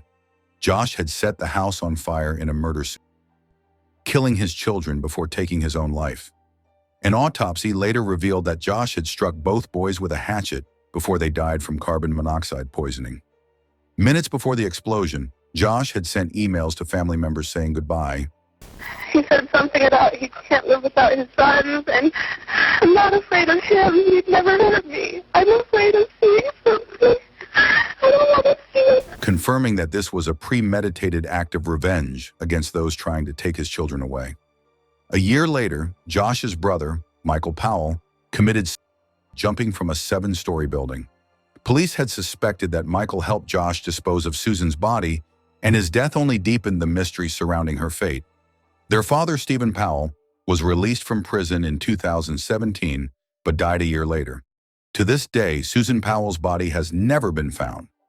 Authorities believe Josh disposed of her remains in an abandoned Utah mine shaft, making recovery nearly impossible. In 2013, the case was officially closed, with the conclusion that Josh Powell murdered Susan, but the truth died with him. The story of Susan Powell is one of the most heartbreaking mysteries in modern history. A loving mother vanished without a trace, leaving behind 2 young boys who would never see her again. Although all the evidence pointed to her husband, Josh Powell, he was never arrested for her disappearance. Instead, he made a terrible decision that ended not only his own life, but also the lives of his 2 innocent children, Charles and Braden. The tragedy of this case is not just that Susan was never found, but that her 2 young sons, who could have lived happy and full lives, were taken away in an unthinkable act by their own father. Their grandparents, Chuck and Judy Cox, fought hard to protect them, but in the end, the justice system could not stop what happened. Even though police and volunteers searched for years, Susan's body was never found. Investigators believe that Josh may have hidden her remains in an abandoned mine somewhere in the Utah desert, a place so deep and dangerous that it would be nearly impossible to find. In 2013, the case was officially closed, with authorities stating that Josh was responsible for Susan's disappearance, but the full truth had died with him. Susan Powell's story serves as a reminder of the importance of recognizing the warning signs of danger in relationships. Her friends and family saw the struggles she faced, and she even left behind messages saying that if something happened to her, it might not be an accident. Sadly, her fears came true, and the justice she deserved never fully came. Though years have passed, Susan's memory lives on through her family, who continue to honor her and her sons. Her parents and loved ones still hope that one day her remains may be found so that they can finally lay her to rest. This case teaches us a valuable lesson about love, trust, and paying attention to those who may be in danger. Susan Powell was a wonderful mother, daughter, and friend, and she deserved a life filled with happiness and safety. Though her story ended in tragedy, she will never be forgotten.